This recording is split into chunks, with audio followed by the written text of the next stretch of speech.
drop the beat. I'm a never Trump guy. I'm a never Trump guy. I'm a never Trump guy. I never liked him. I'm a never Trump guy. I'm a never Trump guy. I'm a never Trump guy. I'm a never Trump guy. I'm a never Trump guy. I'm a never Trump guy. I'm a never Trump guy. I never liked him. I never liked him. I never liked racism. I'm a never Trump guy. Xenophobia. I'm a never Trump guy. Racism. I'm a never Trump guy. Xenophobia. I'm a never Trump guy. I never liked him. I never liked him. I'm a never Trump guy. I'm a never Trump guy. I'm a never Trump guy. I'm a never Trump guy. I never liked him. I'm a never Trump guy. I'm a never Trump guy. I'm a never Trump guy. I never. I'm a never Trump guy. I never. I'm a never Trump guy. I never. I'm a never Trump guy. I never. I'm a never Trump guy. I never liked him. Good morning, Grill Hottest. Gen X, sorry for being late. I had to make a tea refill. I had to make a tea refill. Patriarch says, "What's up, Connor? Late and gay." True. Azrai says, "How goes it?" Pretty stinking good. I'm not gonna lie. The cope has been phenomenal. Now, before we get into the content, Well QC John did a donation yesterday for $100 so we could check out some classic Counterpoints content. I don't know how much I'm going to spurg. I don't know how much I'm going to freak out. So, basically we'll be doing a debate review of an old school review. And I've also learned a lot since this debate. So I'm actually, I'm a little anxious, but Well QC promises me that it's Kino, and he also gave a very large donation. So we're going to go for it. Now, what I would say is just addressing what's going on right now. It seems that the Trumpsters, the MAGA apologists have rallied around several talking points, okay? Now, the talking points that they've rallied around are, if the Epstein files were so important, why didn't they use Donald Trump to take him out earlier? And I agree with that, by the way. So I think that's the one that's actually like resonating a little bit. I understand that there's like procedural issues, like they were using it in order to, they were using the evidence they did have in order to incarcerate and convict Ghislaine Maxwell. They also did have the criminal trial set up for Jeffrey Epstein. So, realistically, that's part of the reason why I was under seal. Remember that Jeffrey Epstein allegedly committed suicide in prison in 2019. So that was during the Trump term. That Trump still was in office through 20. And then January 6, 2021 was when that, he tried to overthrow the government. And then for the Biden term, apparently they were trying to get the unsealed documents from the Epstein case since 2018, and then it's only very recently that a healthy chunk of that stuff has become unsealed. So there's procedural excuses for why that stuff wasn't released, but at the same time, it maybe I'm just like a dirtier politician. If I had substantive evidence that Donald Trump was an ephebophilic rapist, sex trafficker, I would have released that information earlier in order to damage him. So that one's actually resonating, unfortunately, with me a little bit. Now, that being said, the easiest solution to that is release the files. That's the easiest solution. The easiest solution in order to clear all this shit up is to release the files. So I feel like while that might resonate in the short term, I think once the files are actually released, we're going to know what's what. So that's kind of like a stopgap talking point. The other talking point that I've seen is, what is it? I don't even think there's any other good ones. Some of the people are just they're just like pre-sweeping ephebophilia. Megyn Kelly actually pulled a Destiny the other day. You know how Destiny will sometimes take like a wildly unpopular position that's actually like relatively coherent in order to piss everybody off, but he says it in the most hyperbolic and shitty way possible. That's what Megyn Kelly did the other day, proving that our commentariat, our multimillionaire, news pundit commentariat is not so different from Twitch and YouTube politics. She was like, well, technically Jeffrey Epstein wasn't a pedophile because he was into barely legal girls, like aged 15. And it was like, whoa, what are you doing? It's actually it's not pedophilia, it's a ephebophilia meme, which is wild, genuinely wild. Now, it's not whether or not it's descriptively true. Of course, there's a difference between people who are predating upon prepubescent children versus post-pubescent children.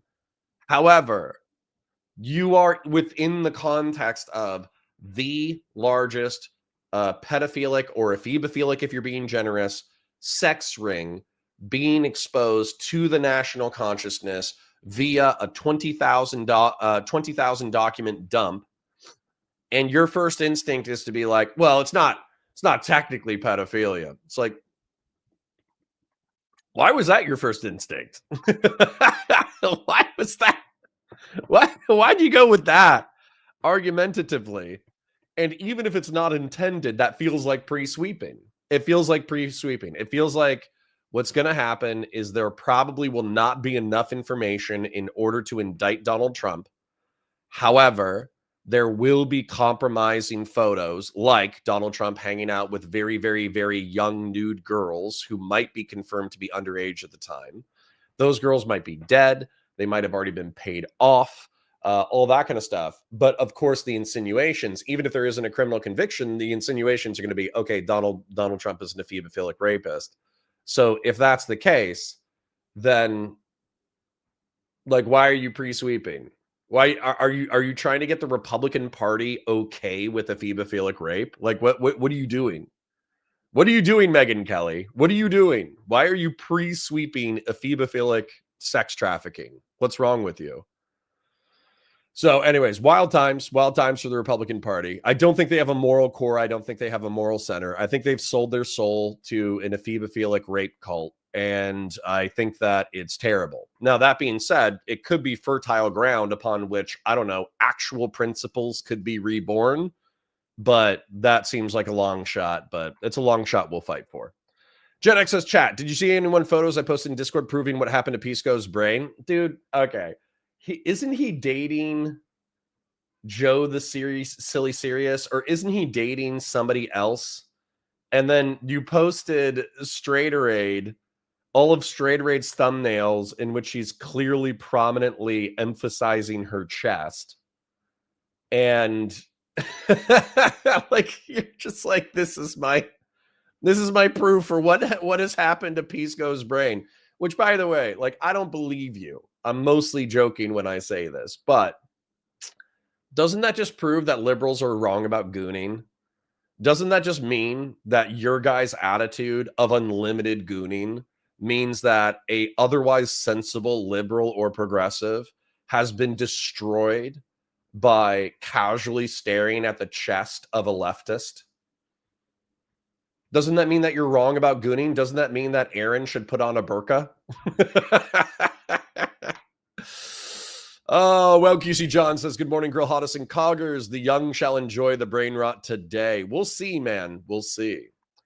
They were busy prosecuting the trafficker. Well, right.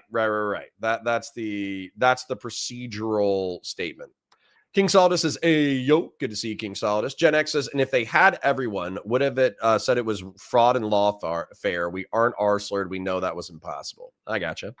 Hold up. Demon Mom is still a thing? No, but we're going to check out a classic because, well, QC John gave us a very large donation. May your grill stay hot. May your beer stay cold. And may you keep all your fingers while blowing shit up. Amen. Christian Blair says, no, Demon Mama is not a thing. We're going back to old school. Yep. She dipped from the internet. She dipped from the internet, weirdly enough, after she was living in a trans polycule with two other people. And it's another Marine, but he's like a lefty Marine. I forget his name. Westside Tyler and a couple other creators did a hit piece on Demon Mama in which one of her partners had engaged in gooning with like a teenager. And then she was like, you know what? I've had enough of this. I don't make enough money for this shit. And then she dipped out. First T says the allegations against her were pretty tenuous, in my opinion. I don't think it's egregious enough to end her career. If you're talking about Demon Mama, yeah, I don't think it was enough to end her career. I think it was enough to dip out. Now, if you're talking about Megyn Kelly, I don't think it's enough to end her career. I just thought it was cringe. 15 is not barely legal. I know. She was about to start pulling up. Megyn Kelly was about to start pulling up age of consent by state. She was about to be like, well, in Oregon, the age of consent is 16 with parental permission. Do we know if Donald Trump had parental permission? Like, it was It was bad. Oh my God. Absolutely brutal. Absolutely brutal. It's a distinction without a difference. No, I think there's a distinction and a difference. They're both illegal and they're both bad. So yeah. So I don't care. First he says, now, Connor, you know Queeman would insist on accurately describing the pedophile and pedophile distinction. He does. He does, which is so funny because he sent me a DM and he was like, "Oh yeah, your drawing talking about age of consent normalizes pedophilia." I'm like, "Wait, isn't that what you do? Haven't I heard you do that a billion times on your show? Haven't I heard you say like, "Oh, it's just drawings, man. It's just drawings." And it's like, I don't know. I think between the two of us, you have a more hot take on age of consent. Also, he's in the UK. I'm pretty sure age of consent in the UK is 16. Reggae says she's repulsive as a woman. She makes my skin crawl. Yeah. She's a horrible person. And Megyn Kelly, if we're talking about Megyn Kelly, she was involved in. Was it Rupert Murdoch? I don't know if it was Rupert Murdoch or if it was another guy who worked at Fox, but there was some 60-year-old at Fox who would hire all the female talent, and he would have the female talent, like he wouldn't touch them or grab their boobs or have sex with them, but he would basically do a casting couch, like lurid, staring, gross application to be a Fox News host where you would have to wear like semi-provocative, semi-conservative clothing and then like spin and show off your entire body to the guy who was the guy who was in charge of Fox News. And that was like a movie. It was a movie starring Margot Robbie playing Megyn Kelly. And so to be like a feminist anti-gooner icon and then turn around 5 years later, and because you want to own the libs and own the left, you're going to sweep for ephebophilic sex trafficking. You just don't have a principle in your body. You just have no moral consistency, no philosophy rooting your ideology. You got nothing.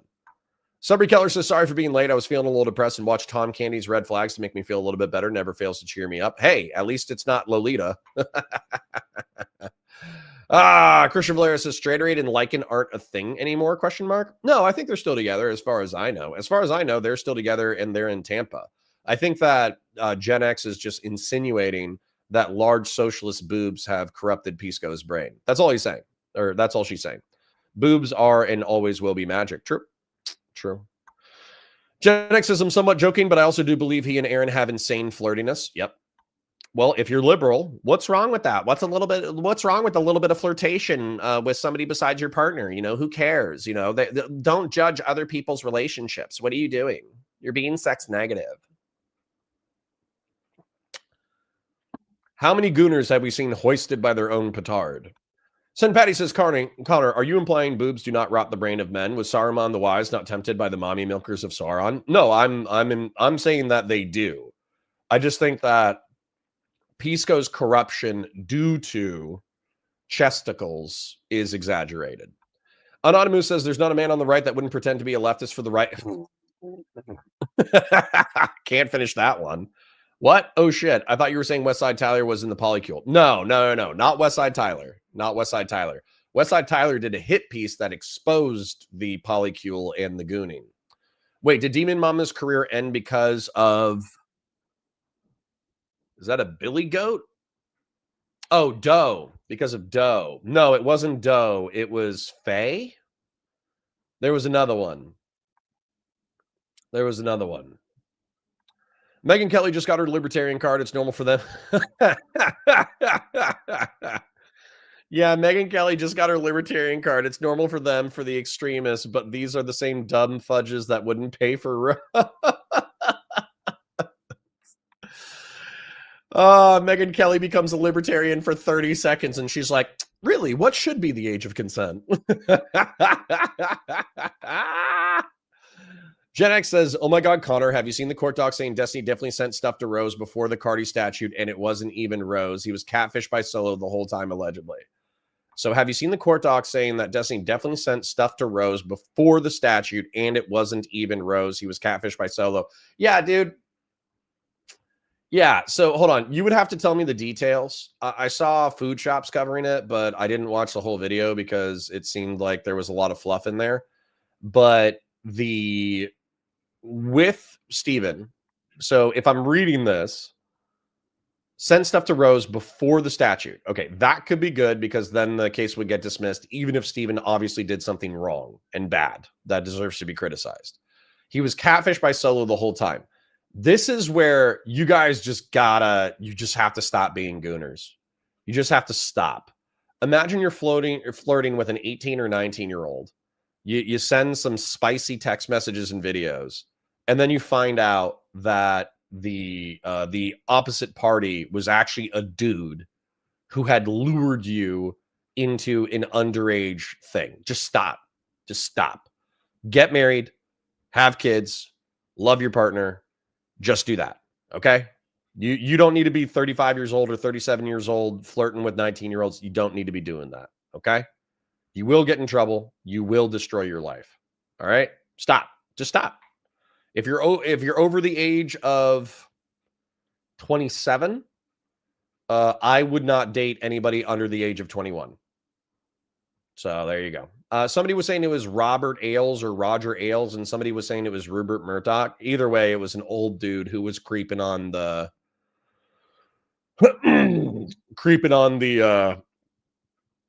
Fox News anchors. People said food shops bridge confirmed. Nope. Just she does the Destiny drama defense squad content where if you wanted to be up on the case from a pro Destiny perspective, then she's the main one doing that style of content. So that's all it is. She's just nobody else is really covering it. And to be honest, like court stuff is typically so dry that it's not for me. So yeah. Connor watches a Lolly supporter FBI open up. No. It's just for the coverage. I promise. Sick as a dog, but I'm still standing. How about you? Yeah. Abaddon says, ew, marriage, gross. Grow up. Gen X says, we aren't sure about that Solo yet, but Destiny says there's more to come. But by the end, it's going to look like the victim of a coordinated attempt to destroy his life. Just wait. All right. If it wasn't Rose or Solo, maybe it was Chewbacca. Let's be real. It's probably Solo. You think finding out that you were catfished by a dude will stop Destiny from killing his goon? Well, no, he's bisexual. So I think that he'll probably still keep going. But the point is that, listen. If Steven needs a hug, okay? Steven needs a friend.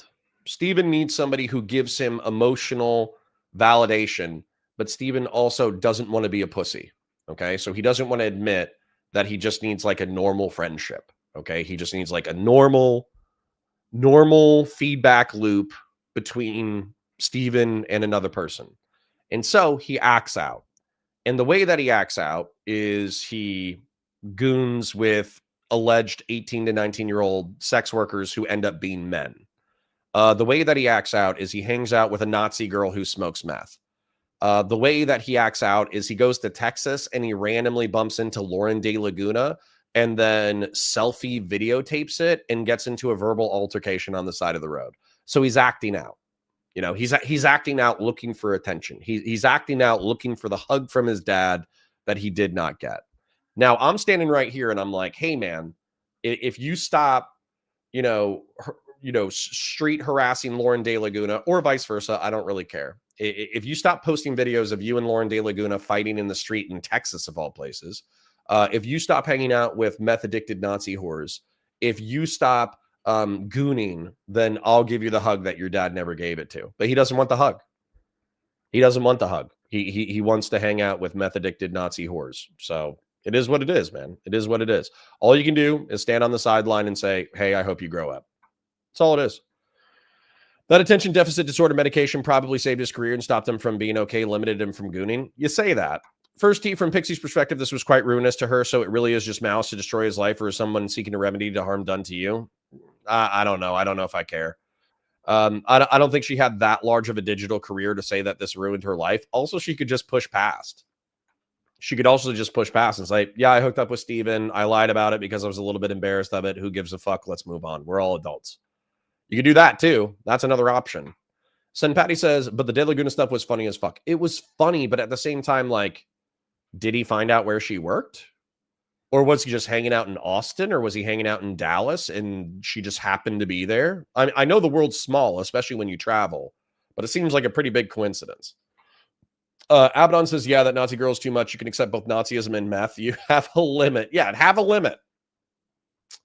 Have a limit. According to him, she approached Destiny first and started recording first. Yes, but why were they in the same area in a completely different state? That's what I'm curious about.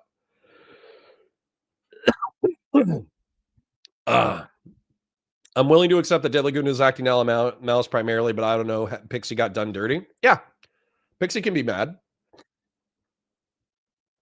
Pixie can be mad. But anyways, let's move into the content. Otherwise, we'll turn into the Destiny traffic helicopter.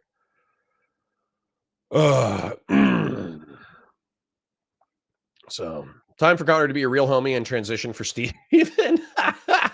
No. I'm not going to destroy myself. I'm not Captain Save a Ho, and I'm not Captain Save a Bro. I'm not. First, he says, I agree, but there's proportionate liability for damages. Destiny shouldn't be on the hook for all the damages, or likely even a majority of them, but it's not nothing. Right. And that's actually something that I'm really curious about for the way that the court is going to perceive it, because the way that the court perceives it, okay, or at least one of the arguments that I heard from the court proceedings is that, okay, Steven sent the message, but the intent of the message was, hey, we're a group of goofy gooners and we're going to goon together and we're kind of all doing this. Like Melina was doing it, Pixie was doing it, he was doing it. That's the narrative. I'm not saying that's true. I'm saying that's the narrative. Then we're all just a bunch of goofy gooners, lol. But then what happened was he sent it to somebody that was not a goofy gooner, but actually a dude, gross, who was catfishing him with a sex worker. And then the catfish sex worker is the person who leaked it. And so the responsibility from a legalistic perspective, arguably, is not with Steven, even though he's reckless. It's with the person who leaked it. And then not just that, but if Pixie in court admitted to, oh yeah, like I sent it to my ex-boyfriend, or I sent it to this guy, or I sent it to this, then the judge asked this question, at least from the court proceedings that I watched some content on. The judge was like, wait, you're arguing that he should have foreseeability liability, meaning that Steven should have foreseen that it was going to leak once you shoot a video and you send it all over the place. You should foresee that it's going to leak, but you yourself sent it to your ex-boyfriend and maybe sent it to somebody else.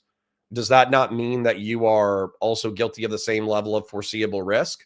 And I think that was a question that the judge asked. Now, whether or not that's outcome determinative, whether or not that results in dismissal, whether or not that's an argument to be considered by a jury, I have no idea.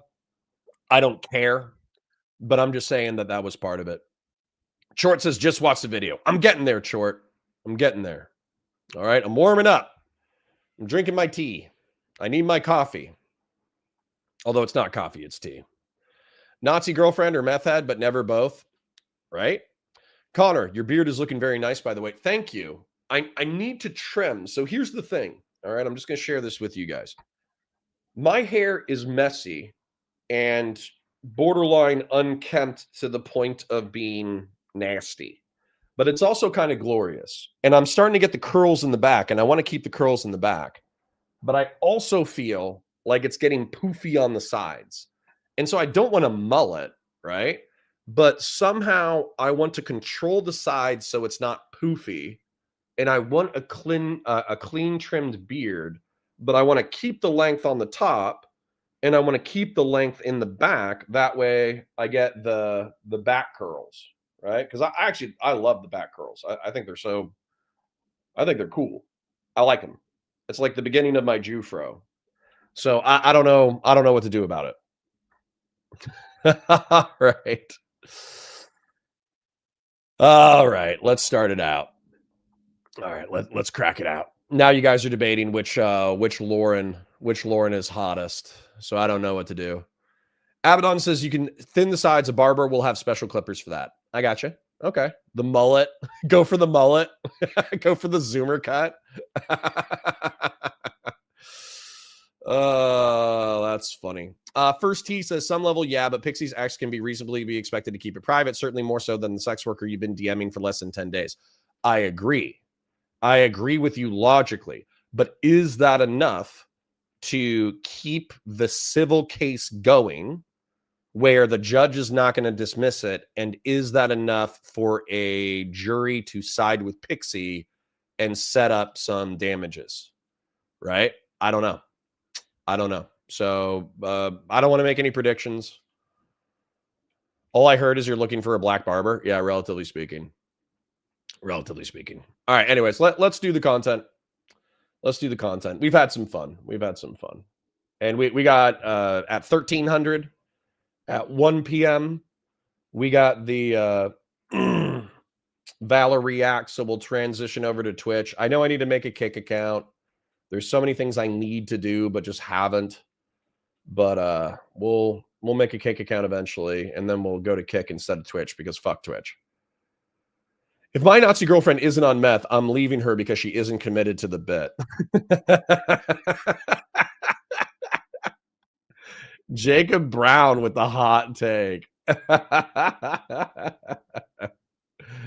You guys are wild. All right. So I'm going to fast forward just a couple of minutes to the setup. Actually, you know what? It's only like 2 minutes. I'll let her set up the debate. That's fine. Let's do an intro. Hi, guys. Welcome to Counterpoints. My name's Connor. I'm a science fiction, politics, and philosophy nerd, a Marine Corps and law enforcement veteran, and I would argue a real Republican. We're going to kick it old school. We had somebody in our community do a large super chat asking for an old school debate. And so we're going to be checking out me versus Demon Mama over nationalism. So Demon Mama, for those of you who don't know, is a narco-communist, far left-winger, Vosh orbiter who used to be in the debate scene. And so we're going to kick it old school. Let's go.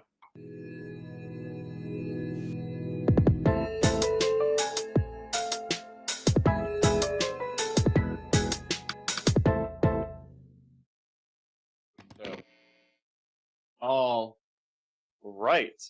Hello, everyone. Thank you so much for joining us. I am Hans. I am privileged to host this excellent debate between these two fine individuals who will now introduce themselves. Demon Mama, Connor, whoever wants to go first, go ahead. Go for it. Fine. I'll go.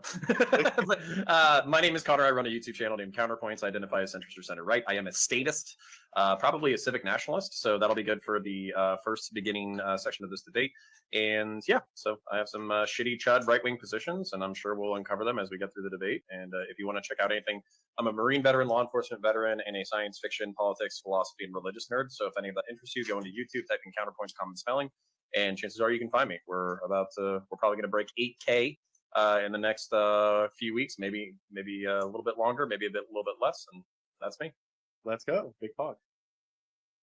8K, bro. 8K. Man. I remember back in the day too, Demon Mama big dogged me because she was like, oh, who's this guy? Because she big dogged me when I was at 3K. That's hilarious. By the way, okay, obviously I split. This is probably 2 or 3 years old. This might be like 22. Let's take a look.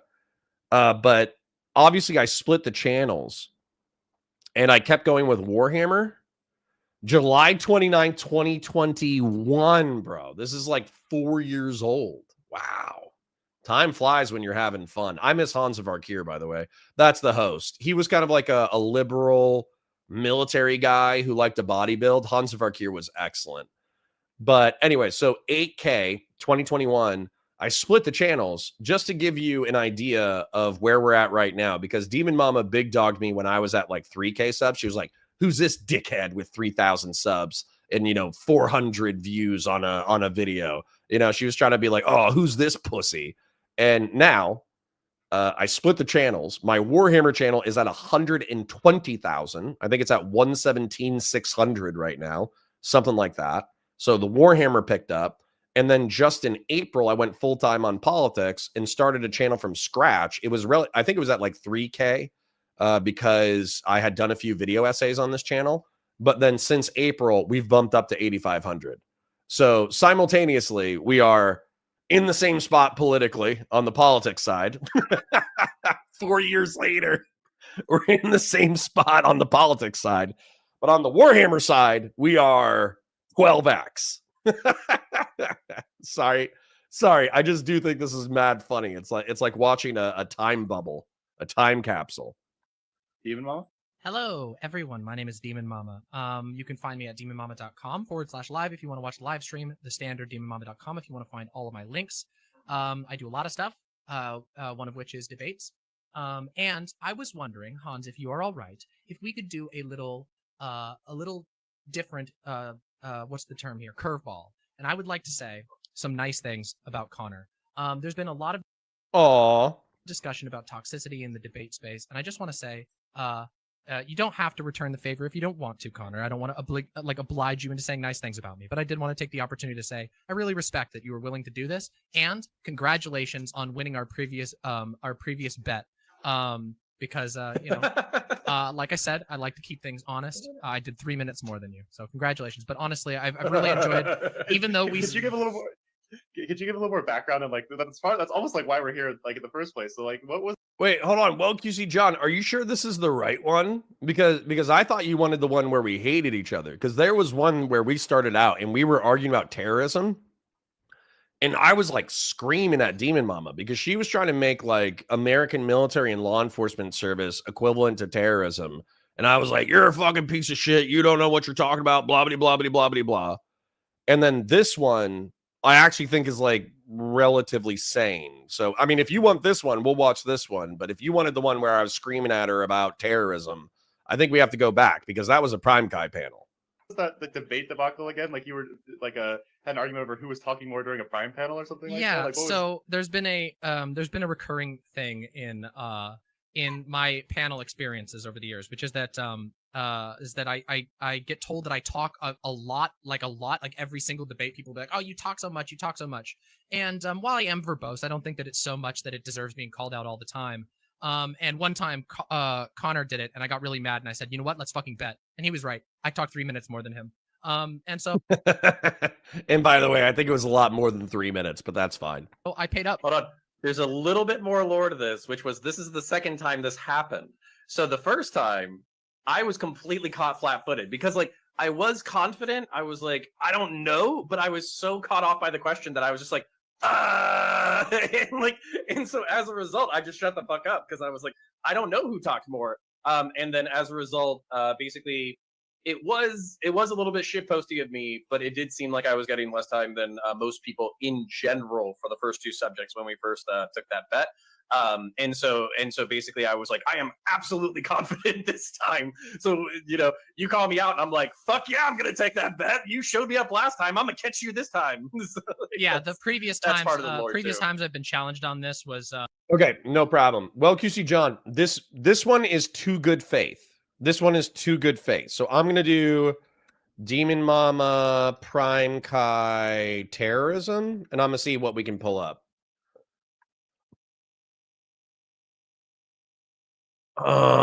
This was 4 years ago on Prime Kai. Damn. This is old school. So sorry for interrupting the content.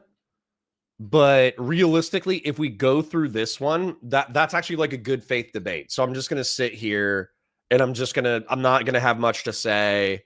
And, as a result, it's just not going to be good content. So I think that we should spend a minute looking for the content real quick. So I'm going to check my old school shit real quick. Counterpoints, politics.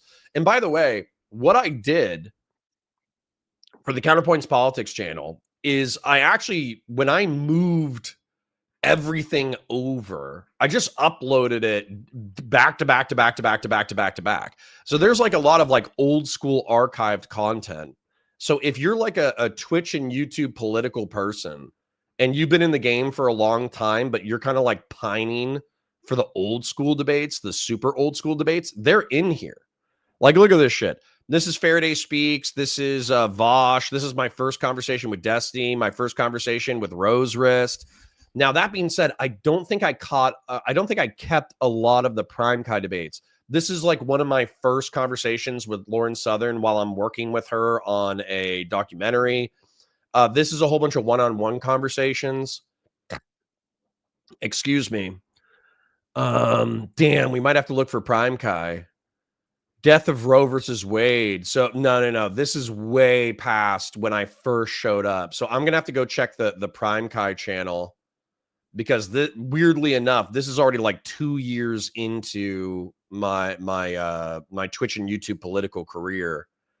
Although here's Taftash, classic with Taftash. I miss Taftash. I don't know if she's as active in the debate scene anymore. And then this is the one, Why Everyone Betrays Destiny. This was a video essay, and this alone got me like 2,000 subs. And this channel was dead. All it was a archive channel, and where I posted my debate VODs. Then, of course, we had the what would we call this? The Brianna Wu. I don't even know what we called this. What did we call this? But the Brianna Wu era is the blue and red. Then I tried my commentary era, where I was just doing 10 to 20 minute extemporaneous rants about drama.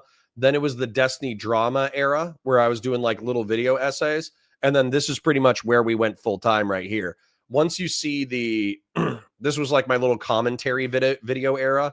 And then all the blue stuff is where Danabo came on, and we effectively actually went full time and started creating content. So I don't think it's here.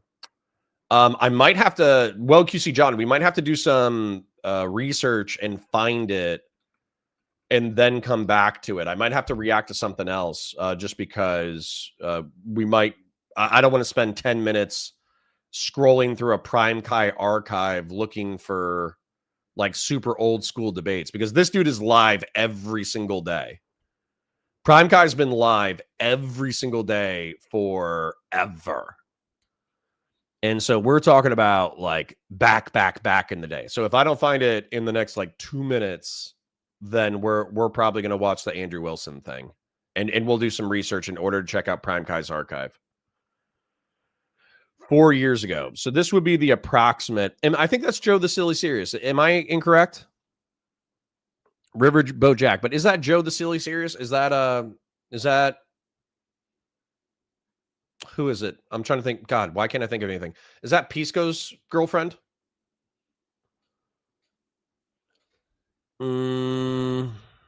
Yeah, bro. There's no way I'm going to be able to find this live. So effectively, let's do this. I owe Weld QC John this content. We will spend the weekend scrolling through Prime Kai's archive and see if we can find my first Reverie Roundtable appearance, where I am screaming at Demon Mama about law enforcement and terrorism. And we'll do that over the weekend. So sorry. Sorry. But what we'll do is we're just going to do Andrew Wilson, because I know everybody hates Andrew Wilson. I understand everybody hates Andrew Wilson. I get it, okay? Chat hates Andrew Wilson. I get it. But apparently this Naima debate gets really spicy because, oh, hold on. This one versus, we could do Naima, which gets spicy, or we could do Leftist Charlie. But with Leftist Charlie is like, hey, isn't your wife, doesn't she have like 3 kids by 3 different baby daddies, including you? And why nobody wants this content? You guys say that, but then, you know, when we're looking at red-pilled shitty content, oh my God, so many regulars are saying no. Okay, then what, guys? Hold on. We're going to have an argument in chat. That's what we're going to do, okay? We're going to have an argument in chat. Let me tell you how this works. Okay, let me tell you how this works.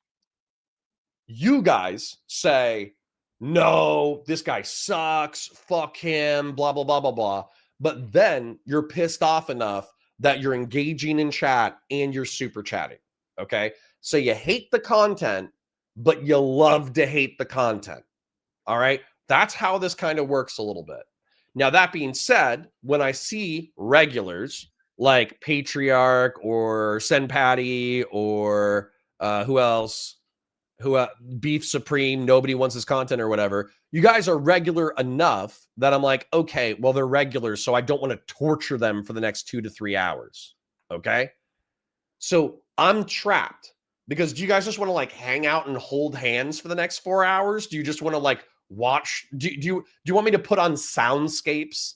Do you want to meditate for the next 3 or 4 hours? Do you want me to, do you want to do a soundscape meditation? Because when you say, no, Connor, I don't want the psychic damage. Please, God, no, don't give me psychic damage. You're basically saying, hey, Connor, don't do content that does well on your channel.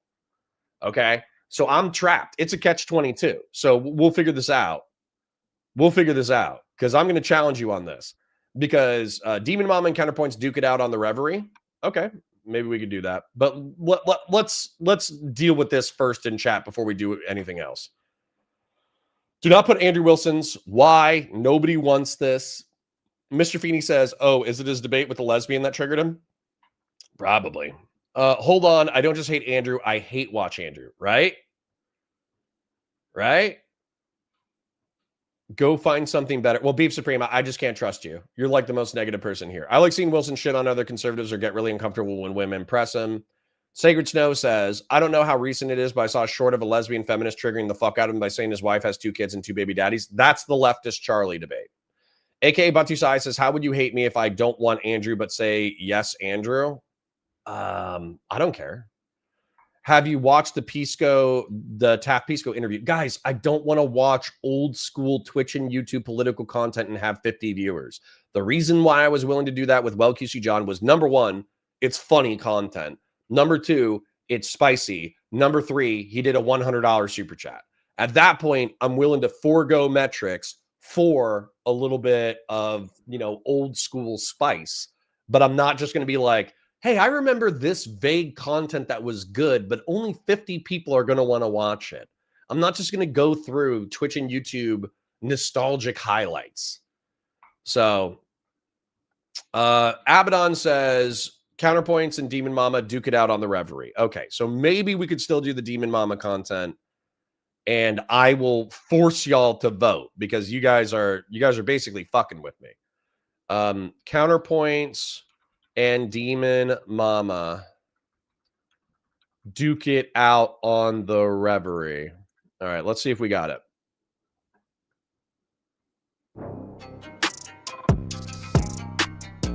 Was 4 years ago.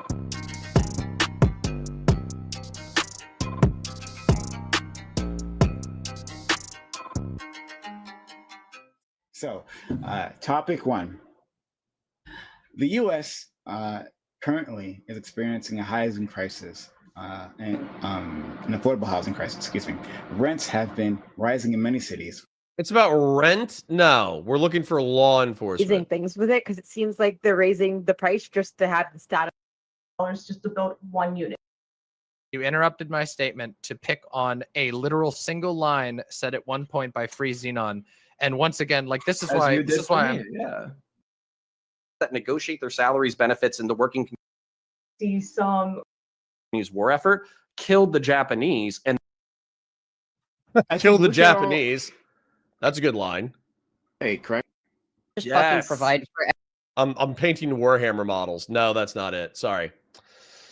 All I need to know is who we hating on today. See? Thank you, Paul. Paul's a reliable cogger, okay? Do the Andrew Wilson content, but let us scream in chat. Okay, well, I think that's it, Connor. All right.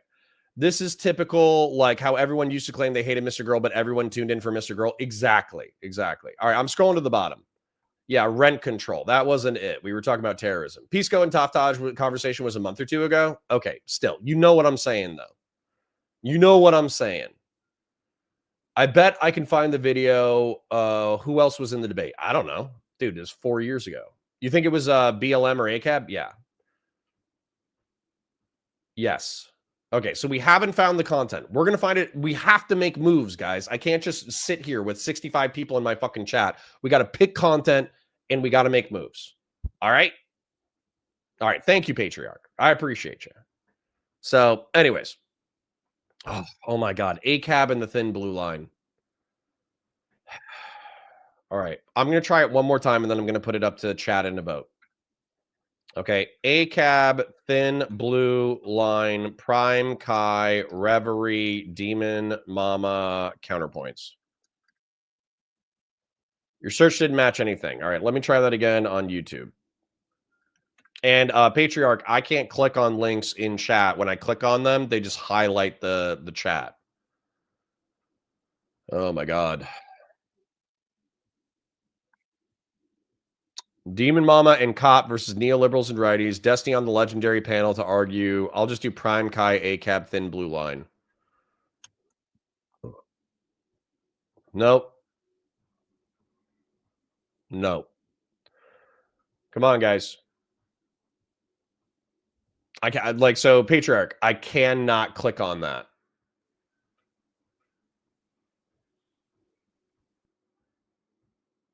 All right, hold on. I'll type it in manually. I'll type it in manually. Kicking it old school. But guys, if this isn't it, we're moving on. All right. YouTube.bE/QYN4QGMR5 UE question mark SI equals 8E underscore 9 the things I do for love VPSZ. Why is that cap? Oh, VPSZ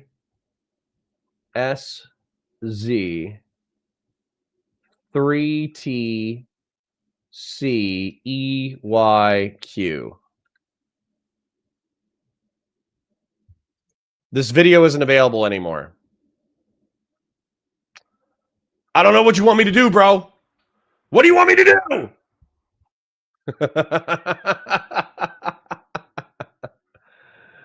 Oh, I hate you guys. McDevin for the 5 says, what if chat spams are dumbest, most controversial opinions? You pick one and argue with chat for an hour. I mean, I'm more down for that than anything else. Yeah. Viewer call-ins day. No.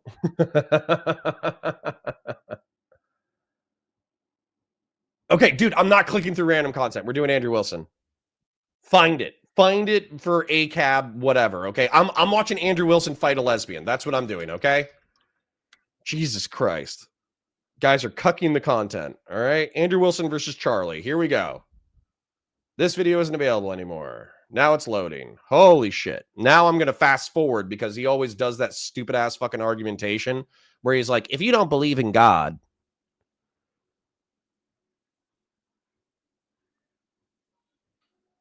all right, although I guess we do need the intros, huh? We do need the intros. So I'll do the intros and then I'll fast forward. Okay. Fuck it.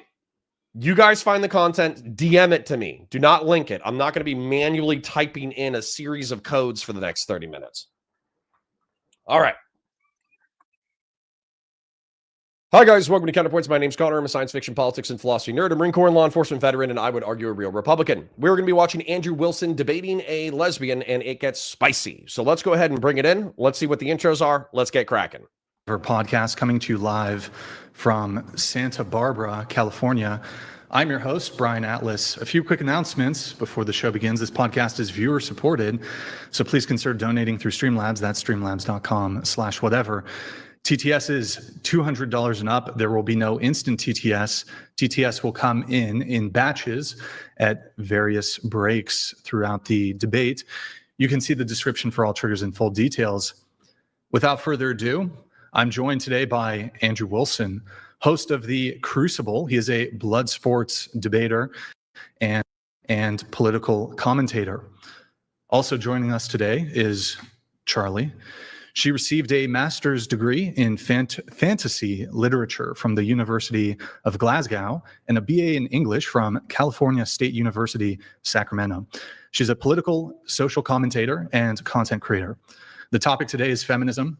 I want a good, clean debate, no interrupting. I need very good discipline on this.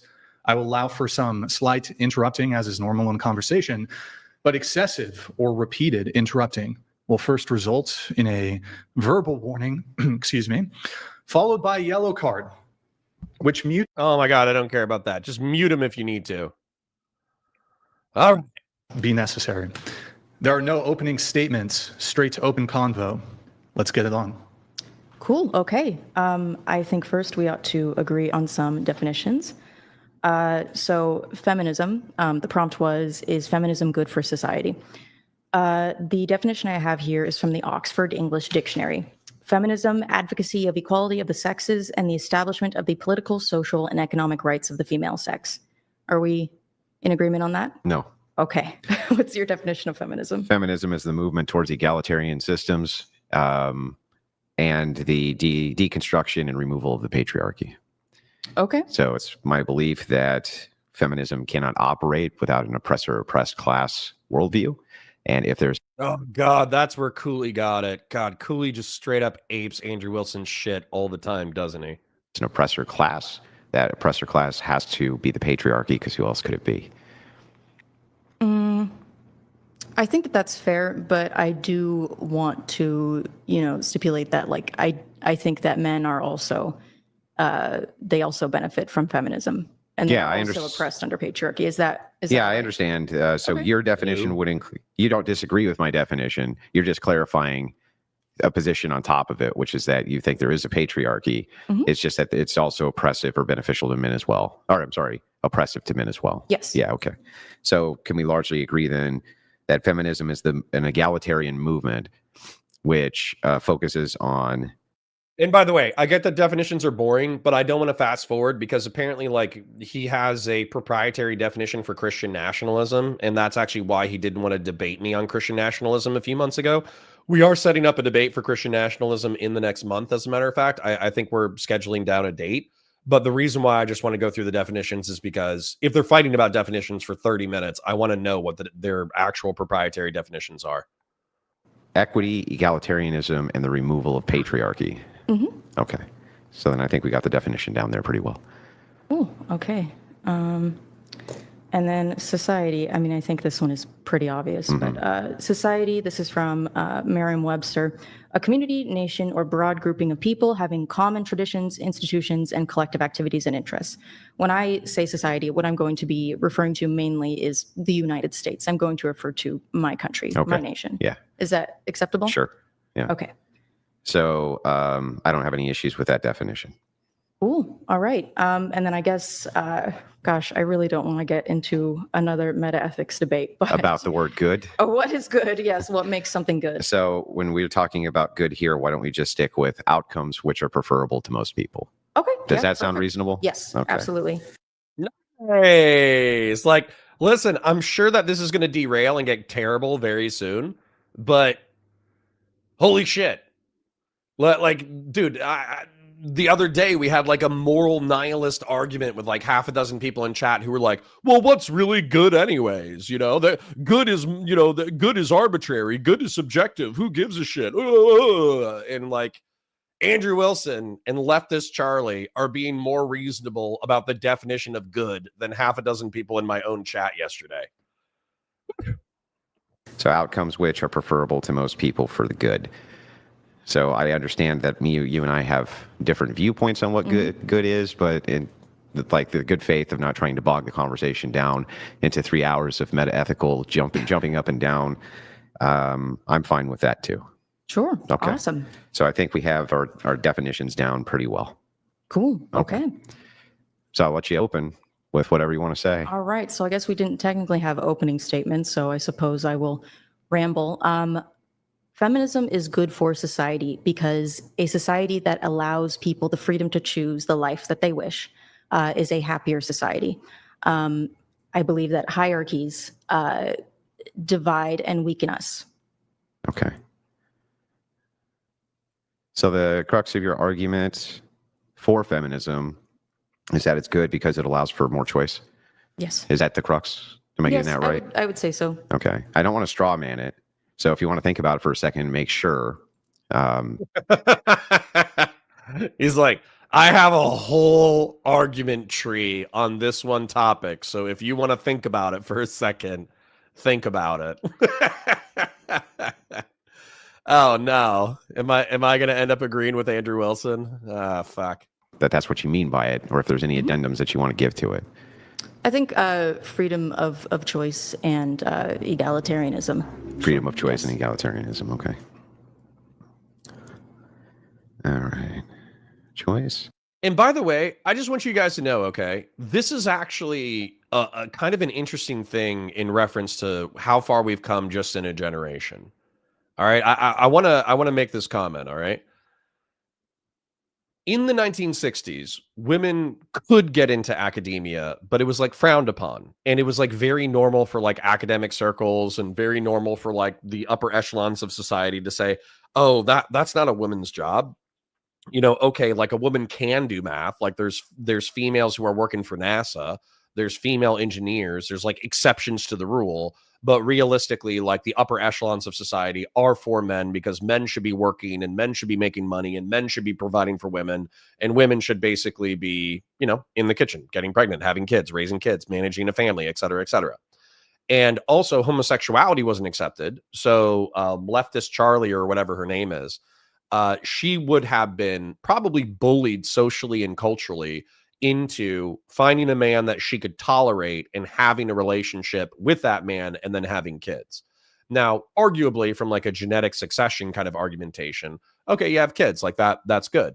But from an individualist like freedom lens, if she was living a life of daily suffering where she didn't enjoy having kids, she didn't enjoy running a household, she didn't like or love her husband, she wanted to be more ambitious, she wanted to pursue a career, she wanted to do this, she wanted to do that.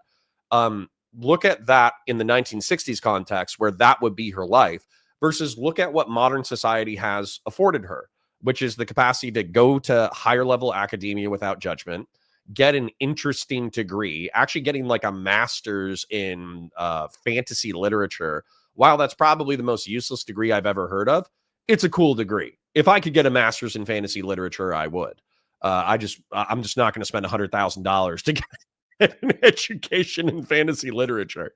And then finally, what I would say is that you know, she's free to make her own choices. So if she is homosexual, she's attracted to girls, she wants to date women, et cetera, then she can pursue that and probably have a more like fulfilled life in reference to that.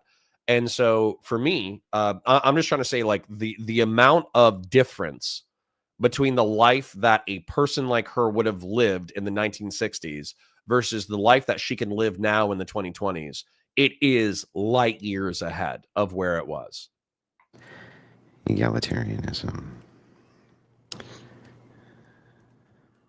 Now, Charlie, were you an advocate of the C-19 lockdowns? COVID-19 lockdowns?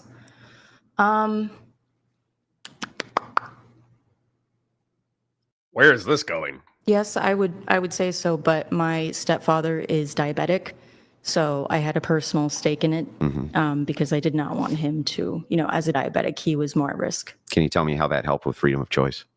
How that helped with freedom of The lock- choice? Oh, come on. This sucks. Beef Supreme was right. I'll start a drawing. Lockdowns, because the lockdowns seem to me, so I kind of give you my take. When I think of like a fascist dystopia, I think about things like checkpoints, state mandated garments, state removing media, independent media, in order to have state messaging. I think of those types of things. And those were all the things that I saw during the lockdowns from the side of the leftist progressive and the feminist side. And they all seem to be in pretty good unison there. And it seems like all that did was limit choice. Your worldview, where at the same time you love feminism because it expands choice, but at the same time supported lockdowns, which definitely limited them. I think that if we are going to, you know, consider something being good on the basis of creating the most amount of good possible, I think that You mean the most amount of best outcomes possible? yes, Okay. yes, Most amount of best outcomes. possible outcomes. I Okay. do believe that for Synonyms, by the way. a specific period of time, it was necessary to have everyone, including government officials, do their best to not spread COVID-19 until we could mitigate the dangers. Okay. I think that in some cases, I understand that many people grew very frustrated very quickly after some time. But I do think that in cases of emergency, when it comes down to freedom of choice, we should have freedom of choice, unless you are making decisions that would inhibit the freedom of choice that others have. Okay. Isn't that a paradox? No. So So isn't this kind of the idea of the paradox of tolerance? We should tolerate everything except intolerance. No. Everyone has the freedom of choice except to inflict, some type of damage on other people's choices. It's kind of paradoxical. So in other words, I guess the thing that's interesting about this view is that you're telling me that limiting choice is necessary for good outcomes. Okay. I think in very, very, very extreme circumstances, such as a plague. Well, that's not a plague, right? It's just a virus. It's a virus, Yeah. but I mean, a lot of people were dying. Very few people total were dying, right? Well, it was.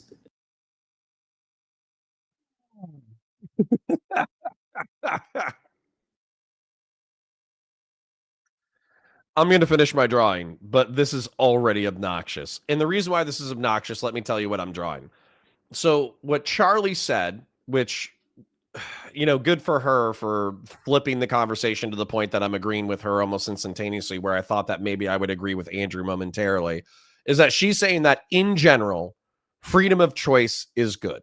Okay. And if you will consult the right-hand side of your screen, there is a man and there is a woman, and there are choices. There are paths that they can go on. You could analogize this to family dynamics, relationship dynamics, career choices, the food you eat, whatever. Choice is typically, something that we deeply value in a free society, is the freedom to choose. And of course, freedom means not only the freedom to do good things, but also the freedom to do bad things. And so we have legal pressure and we have cultural pressure. So what Charlie is saying is that people maximally should be free to choose. Women previously did not have the same capacity to be free to choose as men, and therefore they have more choices now, and that is a good thing. Most people will maximally believe that it is beneficial to women to have a good amount of choices. Now, what Andrew Wilson said, which I think is almost definitionally obfuscation and definitionally argumentatively silly, in my opinion, is the fact that during a pandemic, some choices were removed, like the ability to, travel without a mask, the COVID passports, lockdowns, all that bullshit. And what Charlie said, I think quite astutely, is that if your choices result in the death or injury of somebody else, it's not a contradiction to say that humans should have the maximal amount of choices as long as it doesn't hurt or kill other people. There's no contradiction there. And to pretend that there's some kind of fucking paradox or there's some kind of contradiction there, it's not true at all. We all agree that laws to some degree are necessary, that social mores, that social cultural, traditions are necessary to some degree. And so these things aren't analogous. Also with him saying it wasn't a plague, it was a virus. I think these things are synonyms. I think he's being a pedant. And then not just that. Oh, not that many people died. 1.1 million people died in the US as a result of COVID, or we had that many excess deaths between 2021 and 2022. Okay. We launched a multi-trillion-dollar war called the Global War on Terror that cost $8 trillion, cost tens of thousands of American lives, and probably killed a few 100,000 Afghans and a few 100,000 Iraqis through civil war. That's what we were willing to do for $2 billion worth of property damage. I don't know if that dollar amount is accurate, and 3,000 American dead. So what should we be willing to do if we have 1.1 million American dead? So again, obfuscation, I think, is where you use vague words in order to conceal a point. And I feel like freedom of choice versus danger I feel like Andrew is obfuscating here. I think he's using vague terminology in order to make an argument that's actually not analogous at all. Pretty freaky. Yeah, I mean, it was mostly like fat people. Rob with a W says, Connor, if you're agreeing with Andrew Wilson, I'm getting a potato peeler and some flights to Florida. Well, listen, Charlie brought it back, okay? Charlie brought it back. Big fan of Charlie, all right? Really old people who were dying. I think that even fat people and old people, I would prefer them to not die from viruses if possible. So how much freedom of mind can you take in order to make sure that that fatty gets to live? How much of my Fatty?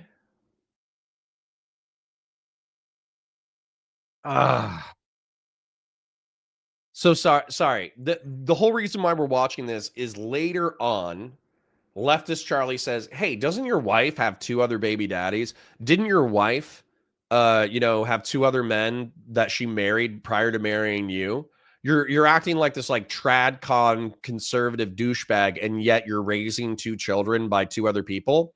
She says, hey, during the COVID-19 lockdowns, I had a family member who had diabetes.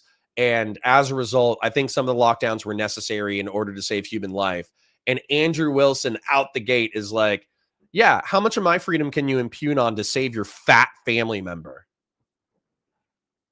All right, sorry, right there. She had, in my opinion, if he's going to throw elbows like that, she has the right to throw elbows. freedom do you get to take to do that?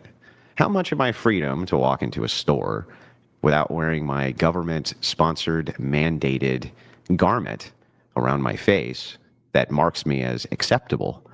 Does that sound like freedom to you? Or does that sound like some other kind of ism that you guys would normally call it? I think that if there is an insane infectious disease that, doctors and scientists and professionals don't necessarily understand at the time raging around, I would say that you possibly infecting those around you and putting their lives at risk is, I do think, a time in which, freedom of choice should unfortunately be limited. For instance, it's like, like when someone is checked for weapons, like that is technically removing a freedom of choice if we don't allow someone to enter a building with weapons. But it's good because if they have weapons, they could use it to permanently eliminate someone's freedom of choice. Yeah, but I guess this is what's interesting to me is that this is your view. Your view. There's no paradox here. He's actually just describing like liberal society. And he's trying to take a maximalist position for choice and then pretend that every lefty or liberal or every libertarian thinks that like choice maximization within reason, obviously. And then within reason, we're going to disagree on what within reason means. There's no contradiction here. Is that feminism is good because it expands choice. Mm-hmm. Right? And then in the same breath, you say the COVID-19 lockdowns are good because they limit choice. And so it just seems like limiting choice. Money is more important than boomers, Connor. True. Evan says, bro, 1.1 million people died, let alone excess deaths caused by the hospitals being overrun. Like the number of people who died because of the broad impact of COVID is closer to 2 million. Bro, that's what I'm saying. That's what I'm saying. Like the right wing does not have a consistent narrative. The right wing, the narrative simultaneously is COVID-19 was a bioweapon produced by China and Fauci in order to be boomer remover, in order to knock out old people so they didn't have to spend money on their entitlements. And we should hold the grievous economic damage done by COVID-19 and the lockdowns. We should hold China accountable for that cost. But simultaneously, COVID was a cough, and 99.7% people, which is, I think, an accurate statistic, 99.7% of people survived. So as a result, COVID is not a big deal. But what they're not acknowledging is the mass vaccination program. What they're not acknowledging is that 99.7 survival rate was with the lockdowns. And what they're not acknowledging is that 99.7 still means that 1.1 million people get wiped out by a disease. So Once again, there's like no consistency. There's no sense of scale. There's no sense of numbers. There's no sense. Like, think about that. Madison Square Garden, I think, holds 50,000 people. Okay. I want you to think about that real quick. Think about like Madison Square Garden. If somebody blew up Madison Square Garden, you'd be like, oh my God, that's one of the worst things I've ever heard of. Well, now take Madison Square Garden and multiply it by, I think, 20, because 10 would be 500,000. So 20 would be 1 million, right? Take 20 Madison Square Gardens and have those people asphyxiate to death. If you put that in your mind's eye, then obviously you're going to be like, holy shit, that's terrible. We need to stop that. We need to stop that. However, we can stop that. But because it's like pushed to the fringes, and because it's quote unquote fatties who are dying from asphyxiation, it's also grandmas. It's also grandpas. It's also people with type 1 diabetes. It's also people with immunodeficiencies. It's also people who have illnesses that they had no control over whatsoever. And it's also able-bodied people who just didn't interact with the virus properly and got taken out. I have a family member like that. I have a family member who was on a respirator for 6 months. And the only reason why they were on a respirator for 6 months was because they were young. If they were older, they would have pulled the plug. So yeah, sorry, the right-wing perspective on COVID is incoherent. To you is fine as long as it proves or provides for good outcomes. Well, as long as there's good outcomes, we can limit choice. My rebuttal to that would be the COVID lockdowns were temporary emergency measures. When I talk about feminism giving people freedom of choice, there was a time in this country where women's career options were limited, had limited rights and freedoms, and now they do not. So, well, why would that matter if the outcomes were better? Because what you're saying to me, what you just got done saying to me is that I'm going to lift weights because otherwise I'm going to have a stroke. You're fine with limiting choice as long as it's for the greater good and the outcomes. Beef Supreme. Okay. Hold on. I have to address this. So we will all be dumber at the end of Connor's stream today, since for some reason he made us watch this fucking moron. Brother man, the content is I find psychic damage. Then I react to the psychic damage and I respond to it by giving actual steelmans and actual like mind map ideas to the brain damage that brings out the value in the conversation. That's the content. If you were coming here to get smarter or to be at peace or to be more wholesome, then you need to go watch PBS, bro. Go watch Daniel Tiger. All right. Daniel Tiger, he'll teach you how to color. He'll teach you how to draw. He'll teach you about friendship. He'll teach you about, how to be a good community member. Daniel Tiger, what you're asking me to do is to watch episodes of Daniel Tiger without commentary. That's what you're asking me to do content-wise. But if we start watching Daniel Tiger without commentary, our viewership is going to drop by 80%. I'm not going to get any super chats, and I'm going to have to quit my job. Okay. So if you want to go watch Daniel Tiger, go watch Daniel Tiger. But my channel is not going to be Daniel Tiger.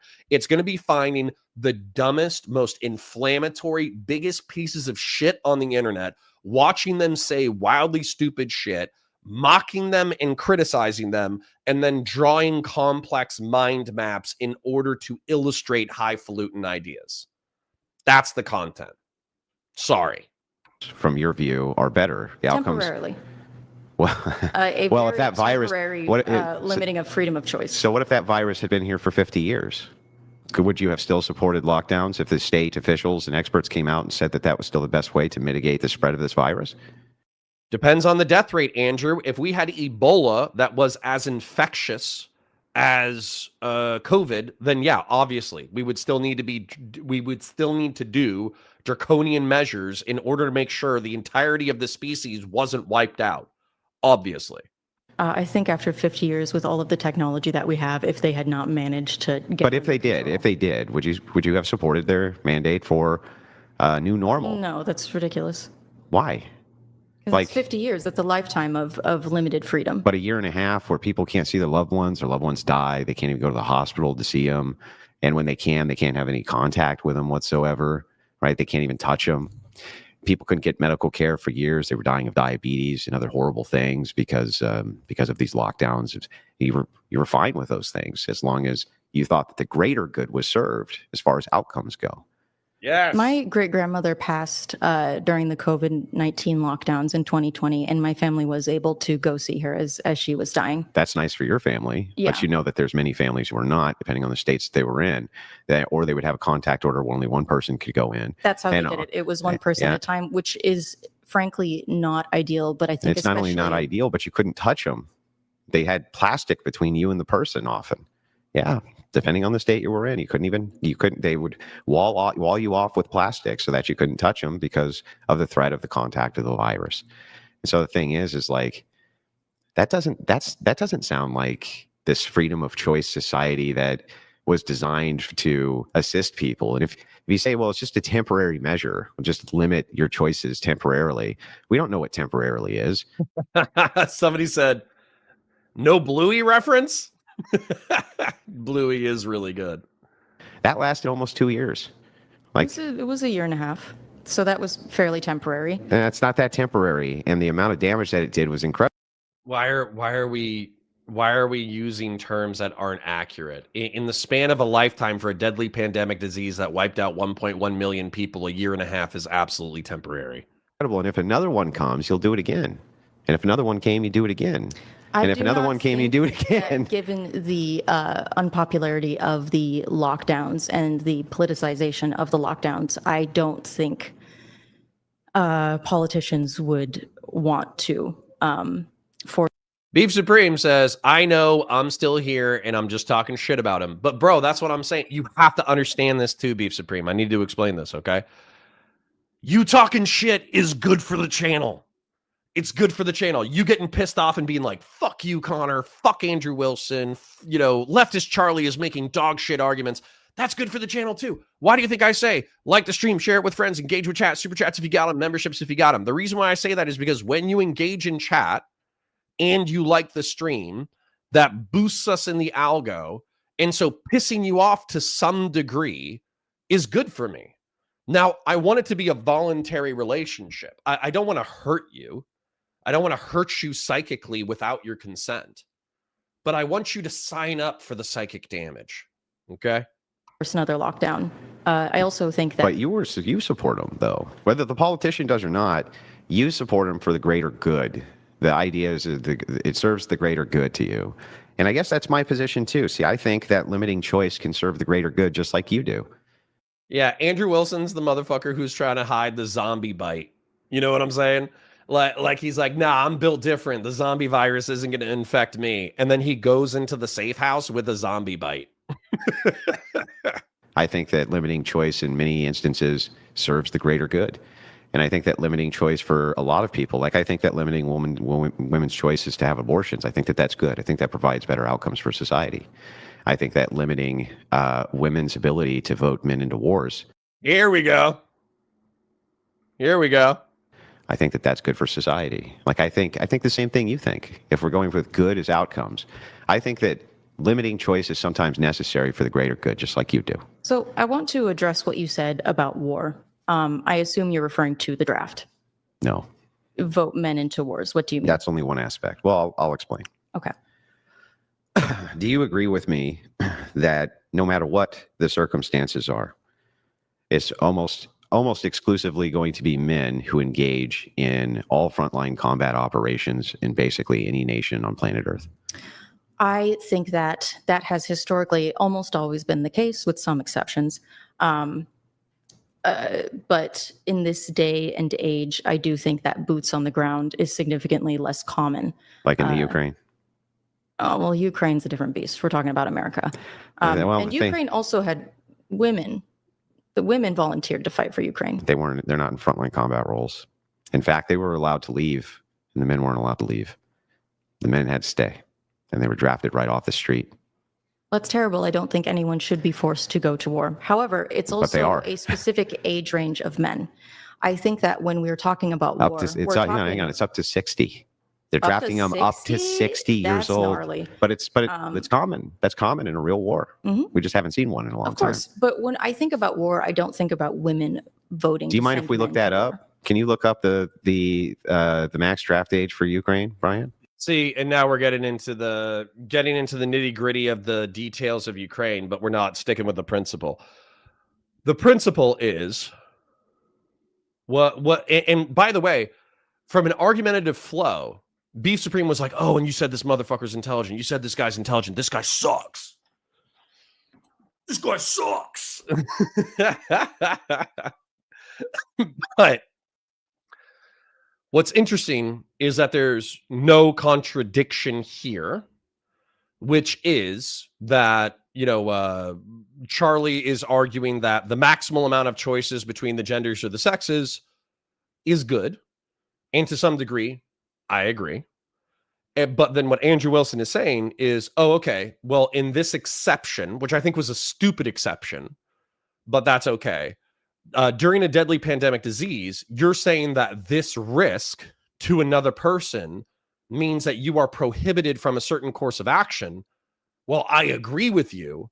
There are certain courses of action that I think are so dangerous that I want to curtail feminism and I want to reinstantiate, or I want to reinforce patriarchy. That's basically Andrew Wilson's argument. And then the reason why he's bringing this up, and I think the reason why this is such red meat for his audience, is the fact that men do carry disproportionate risk in society. We commit suicide more. We have more deaths of despair. We are more often than not the primary caretakers of both ourselves and family when it comes to finances. We don't take on the domestic burden, but primarily we are looked to for the financial security of ourselves and the people immediately around us. And then also we enlist in the draft in the military. And then if there is a shooting war, then 90 to 95% of the people who are on the front lines are going to be male. So with that disproportionate burden comes disproportionate risk. Now, I'm a little patriarchal, but the way that I'm saying patriarchy is, yeah, that's the job. That's the job. The job of a male or the job of a man is to disproportionately, not always, but it's disproportionately to be a financial provider, disproportionately be on the front lines, disproportionately take lethal risk, disproportionately be injured or commit suicide or die from a disease of despair. That's the job of being a man. That's why I was born.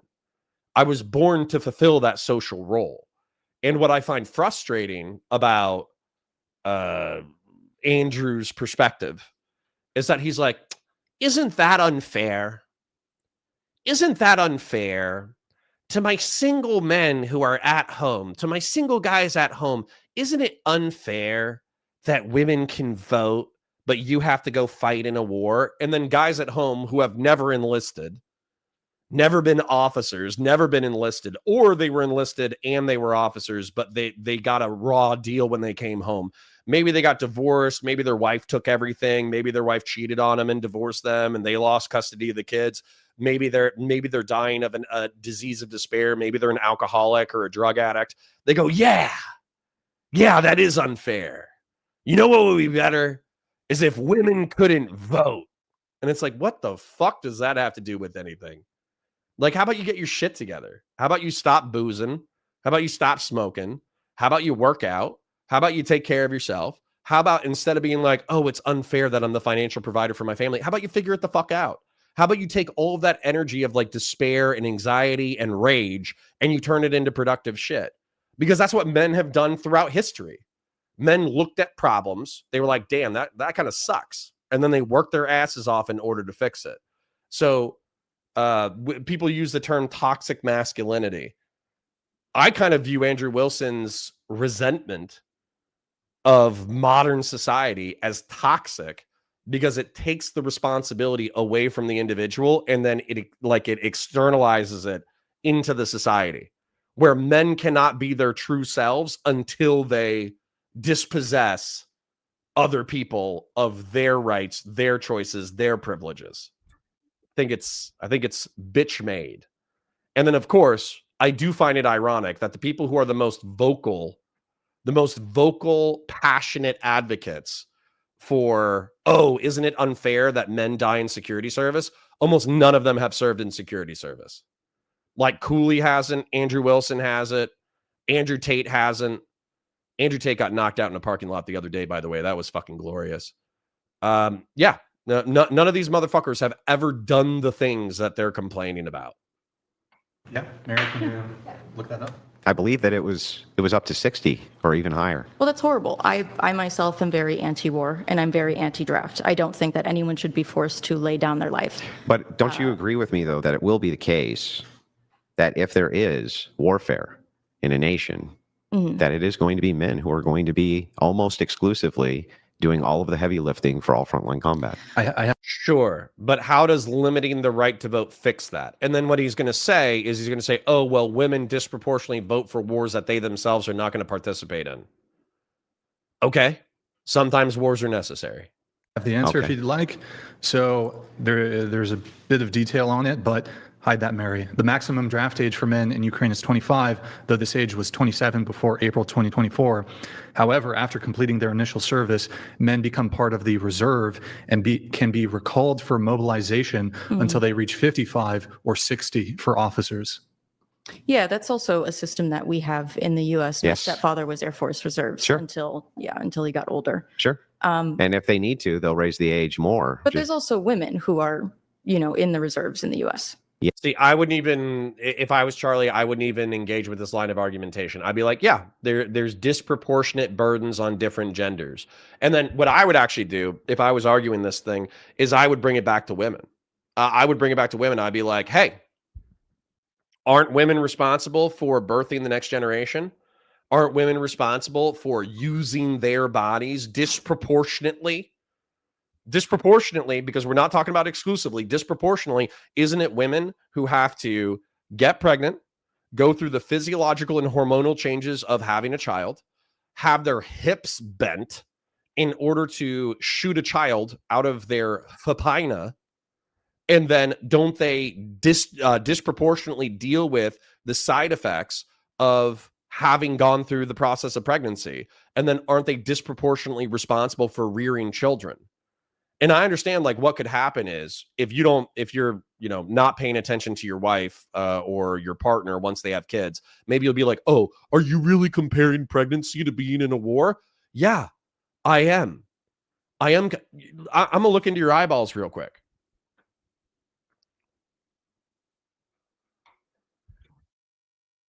I served 8 years in the security service. Okay. I did 4 years in the Marine Corps. I almost cut off my pinky. This part right here is right there. My neck is backed up. My hips are messed up. My legs are messed up. My shoulders messed up. So many parts of my body are messed up. Okay. I served in law enforcement. I saw people get injured and killed in horrible, grievous ways routinely. And then also carrying a gun on my hip made my hips worse than they were from the military. Okay. I have suffered in order to do a 10th of my life. Let's say I live to 100. Let's say I live to 80. 10% of my life will have been in security service. Okay.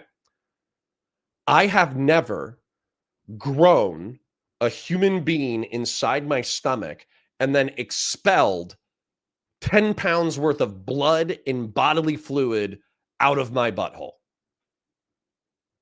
I have not done that. I will never do that. Women who have children have done that. And that is hardcore.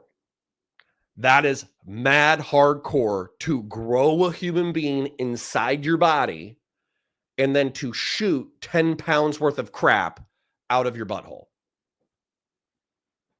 It's hardcore. And yet no male will ever have to experience that. So if I was leftist, Charlie, that's exactly where my argumentation would go. We got 100 people watching.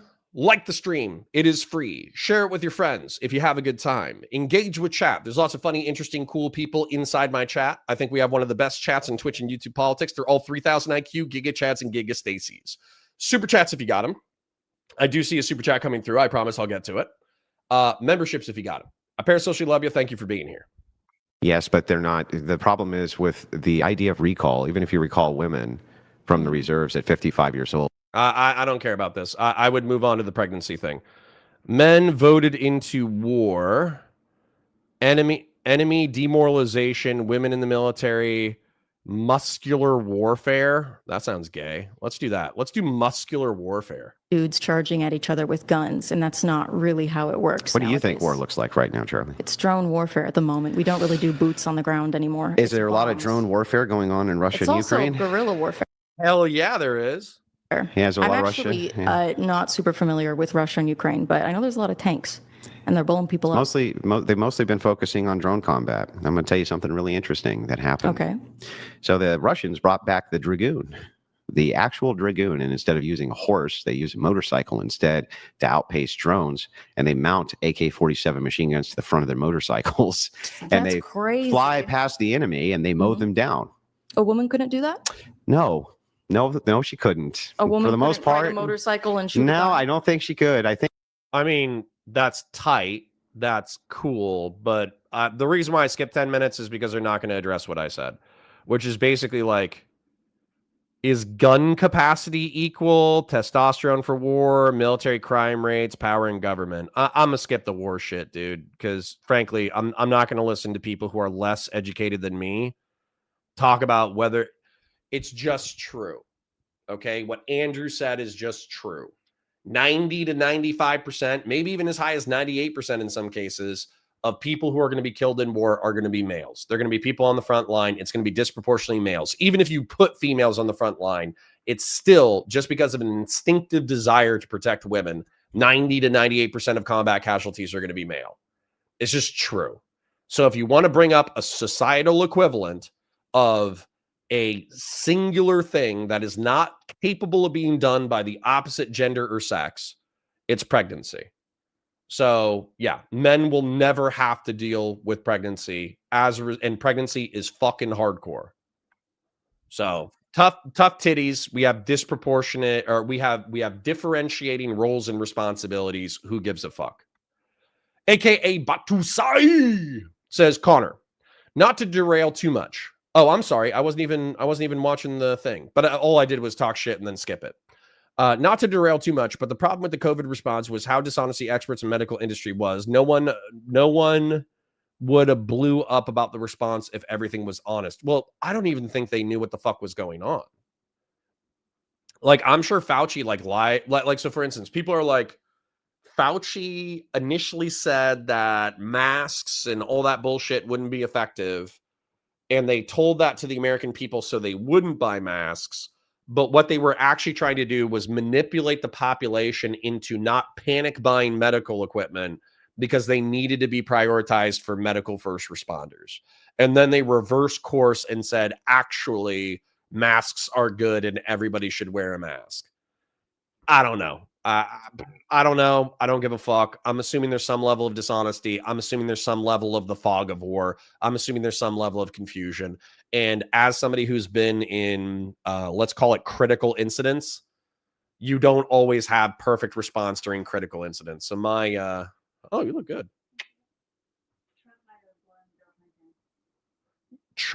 Bubba? No.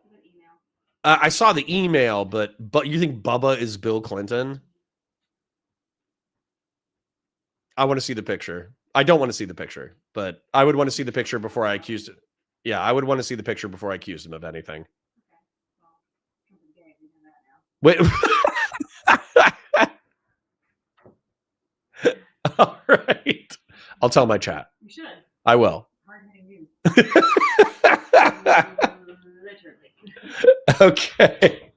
So my wife walked in. So obviously, for those of you who are watching this as a VOD, what's happened is they've declassified and released 20,000 emails and text messages from Jeffrey Epstein in the past 48 hours.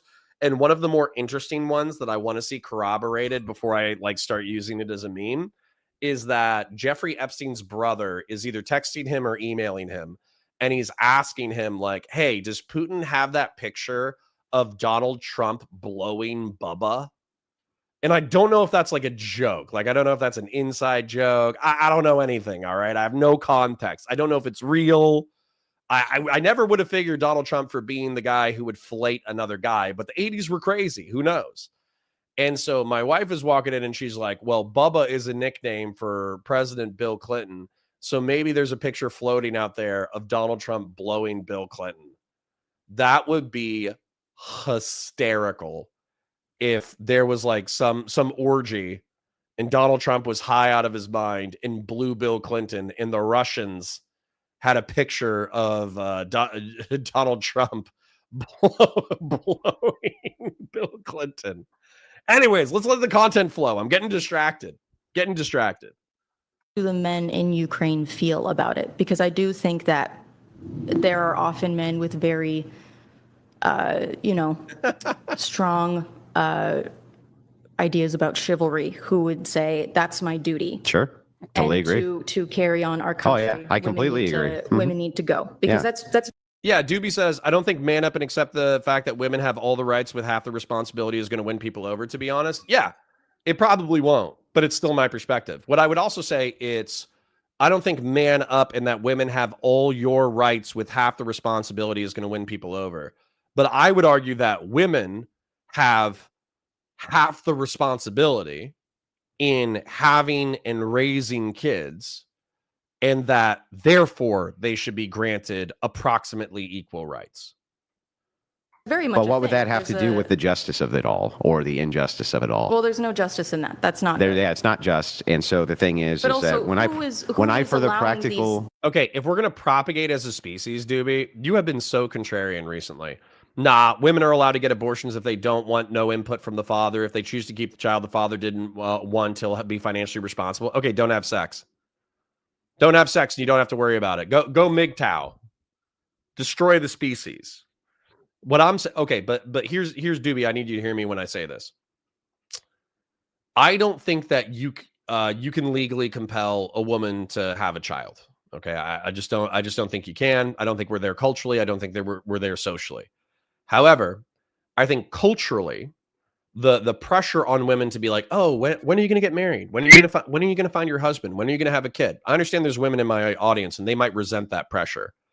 I think that pressure is not only acceptable, it's borderline pro-social, where saying like, hey, when are you going to settle down? When are you going to have kids? Because the truth is, we would all, like Jonah Zilla said, as an alpha male, it's my right to smoke weed, chill in my house all day, goon, and play video games. It's technically true.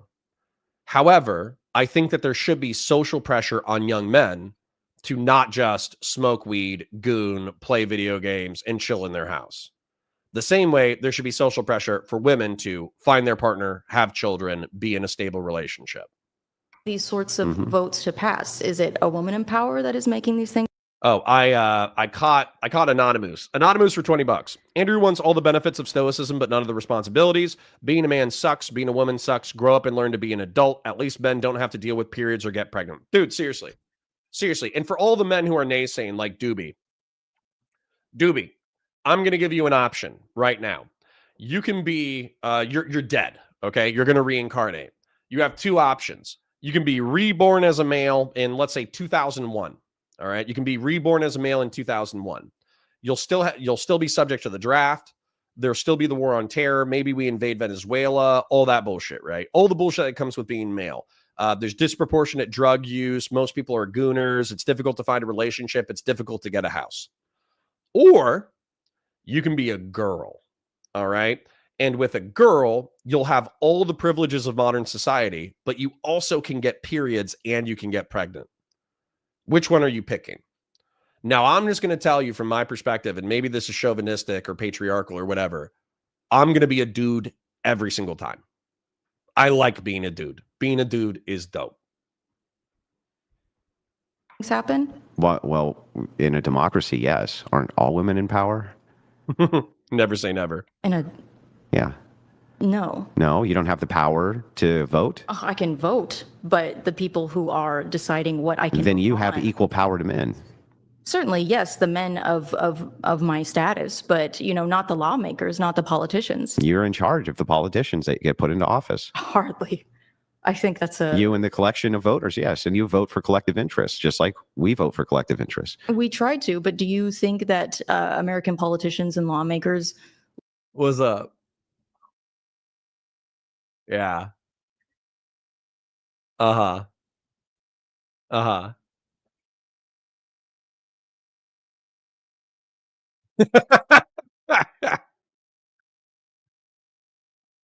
My wife came back and she said, Trump beat Hillary, right? And I was like, yeah. And she's like, that means that Donald Trump likely fucked 2 Clintons during one election. Largely reflect the interests of the people. You know, interestingly enough, I think now they do.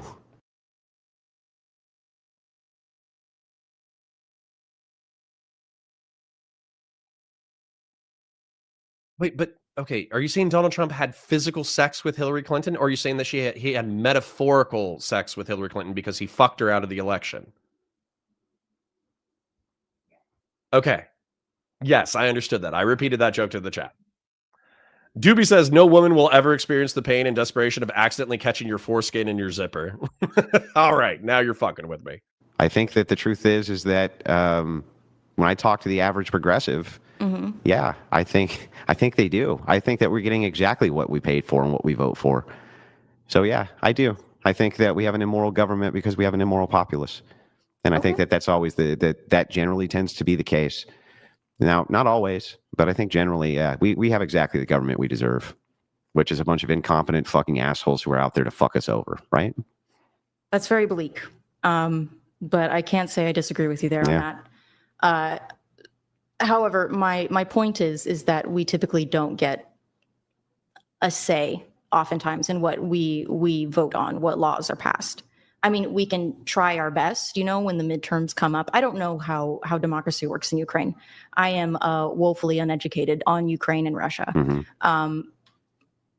But again, I feel like you would want to turn to the politicians and lawmakers that are allowing these injustices to occur. Well, I guess before we get to that, can we just start with agreeing that that's an unjust and non-equitable system? Correct, that women yes. can vote to send men to wars they don't have to fight.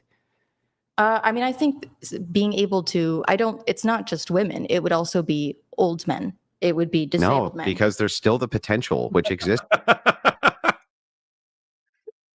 Sen Patty says, my Trump Bill Clinton fan fiction is coming true.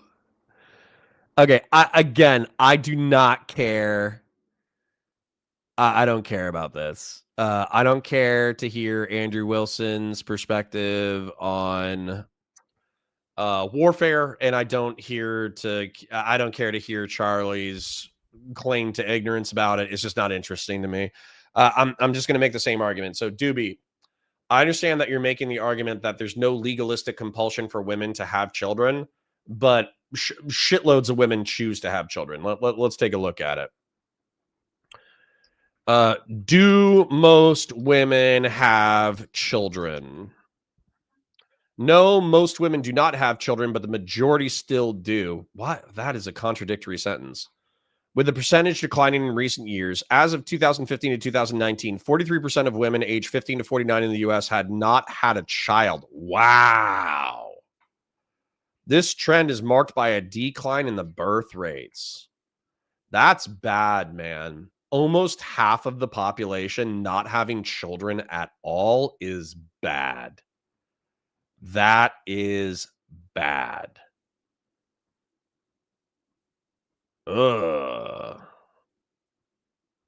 They're waiting longer, but U.S. women today are more likely to have children than a decade ago. More than half of never married women in their early 40s have given birth. That's still really bad. That's still really bad. Throughout history, let's see if there's any historical data. Throughout history, did most women have children? Question mark. Yes, throughout most of history, most women had children, but the average number of children varied greatly. Pre-industrial and modern, the norm was for women to have many children. This was driven by a need for labor. American women had an average of 7 children. That's crazy. People be fucking. That's bad.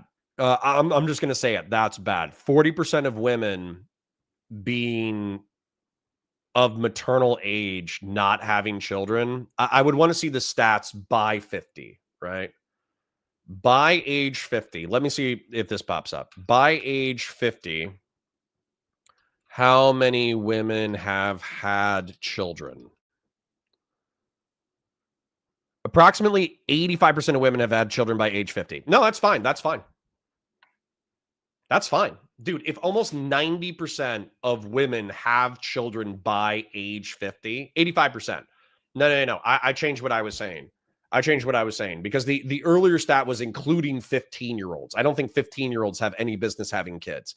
But if by age 50, 85% of women have children.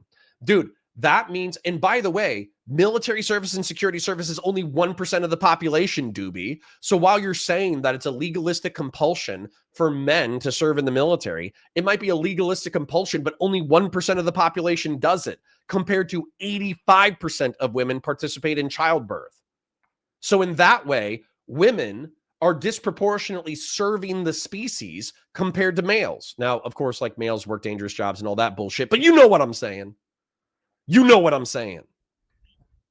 Don't bullshit a bullshitter. Although I'm not a bullshitter. Don't bullshit me. However, I hold the view, and I want you to trust in me in the sense that you don't think that I would be very cool with like murdering babies. So when I say I think abortion, it's your view. It's not a baby. It's not a baby. It's not. Right. McDevin says, Connor, I would recommend The Unwomanly Face of War. It's a collection of interviews with Soviet female soldiers, short, interesting, and depressing. Thanks, bud. Thanks for the recommendation. I'll probably check that out off stream. Quick shill.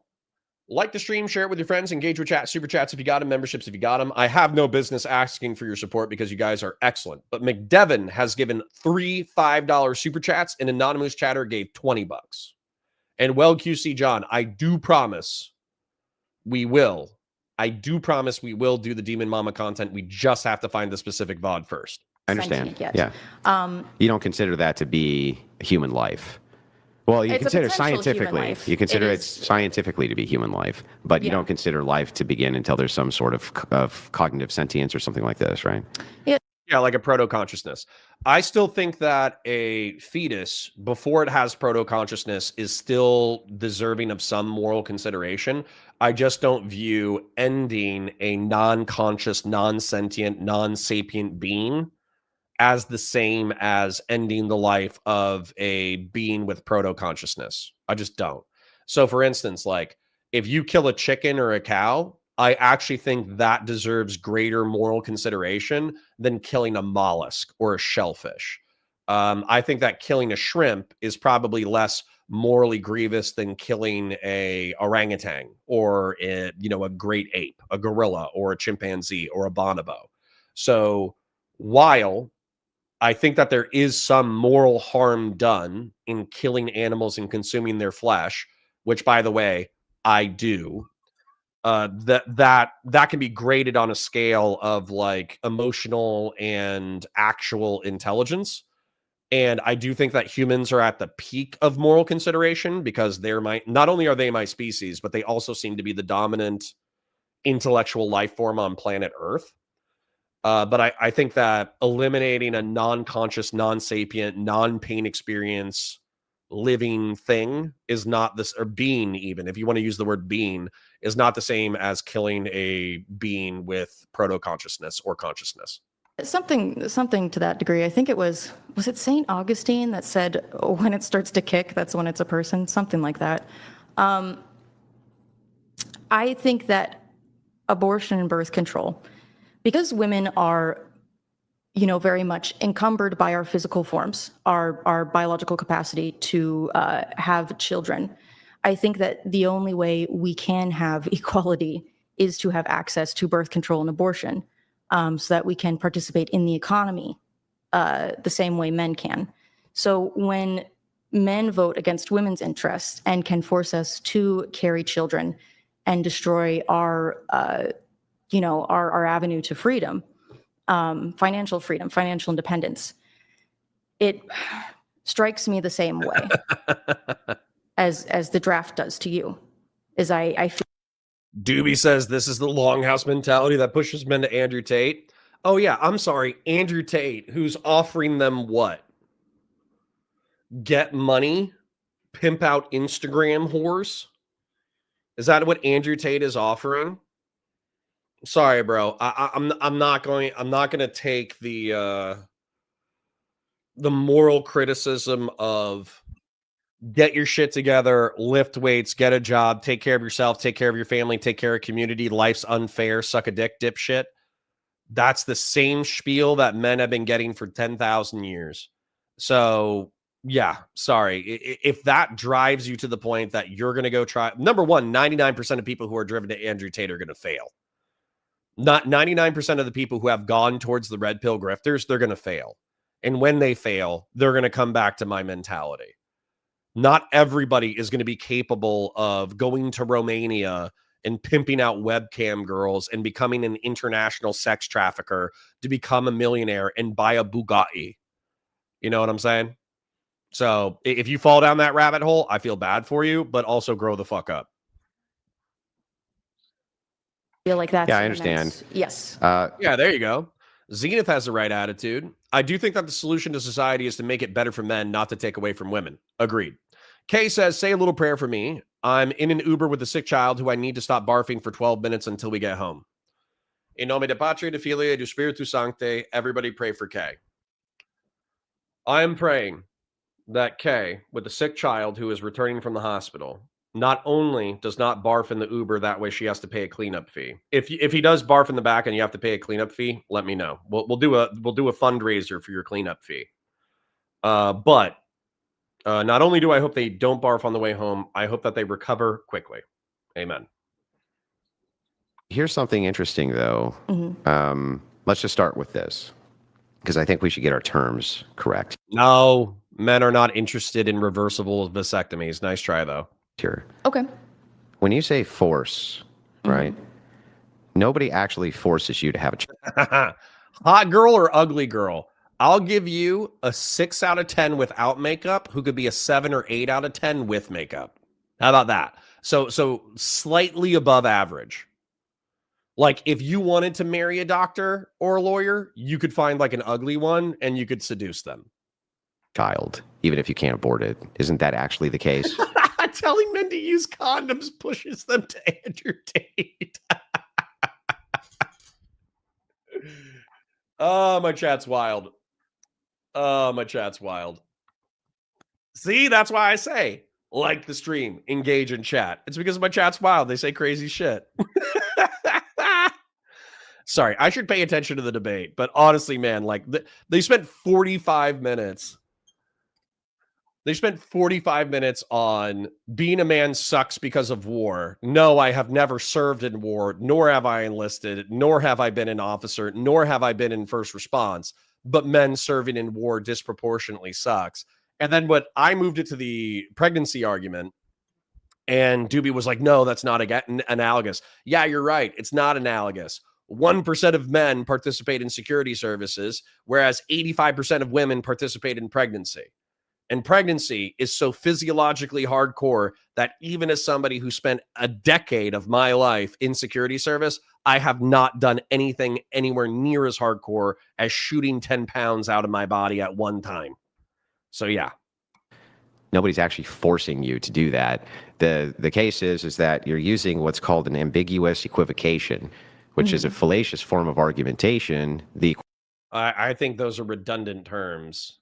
Equivocation is that you would have us believe through the nebulousness of the language of the term force that somebody is using some type of physical compellence to make you do a thing, when in fact the truth is I think that's compulsion, bro. I think you're using big words that improperly. Is that they're not doing that at all.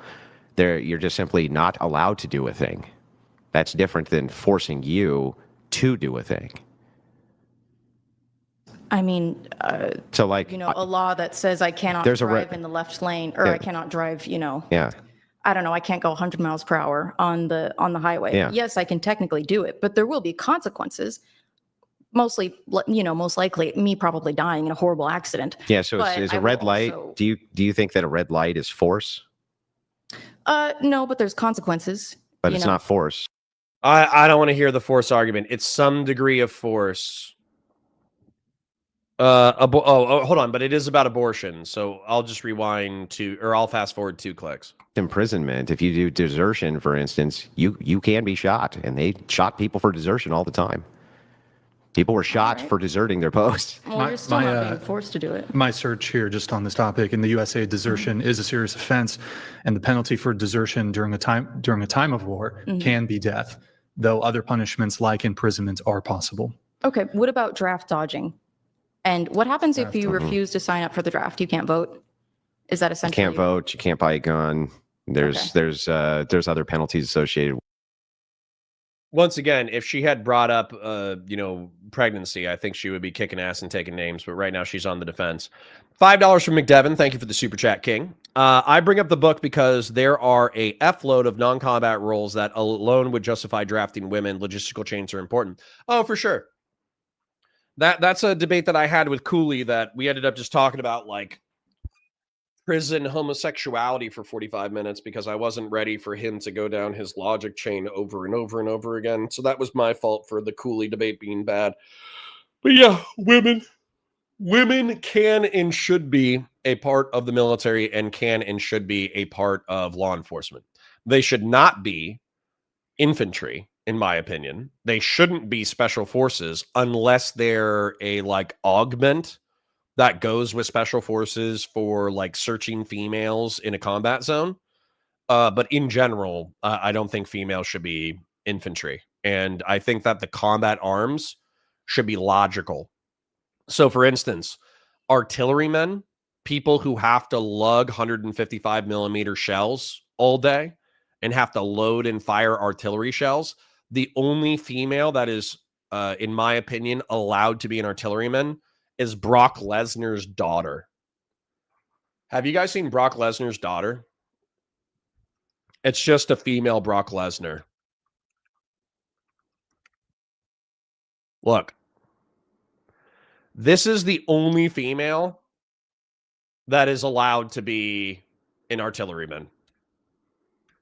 Oh, this female and or females with her exact build.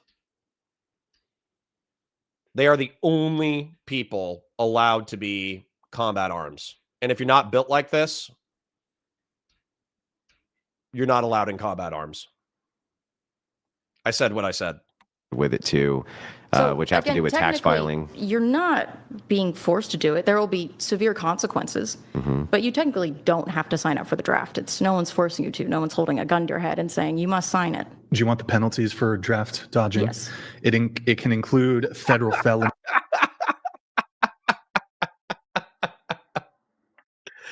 Doobie says, if I was born looking like my wife, I'd 100% just gotten rich posting lewds to Twitter to attract desperate Sims to an OnlyFans where they can see slightly more lewd pics and form emotional attachments with my AI chatbot.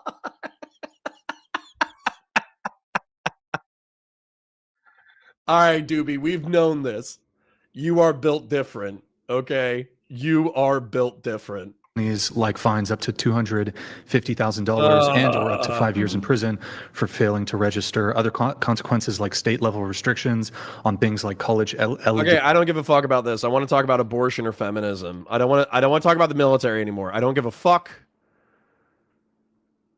I don't give a fuck about this. Birth control plus STI. God damn it. I have to let it flow. God damn it. Being voted and force is to be used in order to compel you to do these things. Nobody's compelling you to get pregnant. Nobody. Nah, Doobie. So this is my fault because I'm behind in chat, but almost half not having children and you're still pushing for more abortion rights. Actually, so we did amend this through additional research. 85% of women will have children by the time that they are 50. Nobody ever forces you to get pregnant. Well, unless it's SA, right? But the thing is it does, but it's not, it doesn't account for the majority of cases, the overwhelming majority of cases. And if it were the case that you argued to me, but in the case that I am forced, right? What about then? I think that you would be able to negotiate that out with the other side. I think they would be willing to say in cases of SA, of incest, of things where force and compellence was used, they have said many times that they would be willing to negotiate that out if it stopped all of the abortions. Right. But the left, that's not really your argument because you want women to have that regardless. Well, the issue with that is that getting someone charged with SA, I'm sure you would agree, is a tedious and can be a very long process. So how would that work? If, let's say, And not just that, but difficult. I was SA'd and I became pregnant and I showed up to Planned Parenthood in the state where, well, I guess they're closing the Planned Parenthoods. And I said, I need an abortion. I was SA'd. And they go, okay, we need the paperwork to prove that you were SA'd. I could potentially be looking at months, maybe even years of trying to prove that I was, you know, SA'd. And in the meantime, or if the requirement was a police report, you could just do a police report.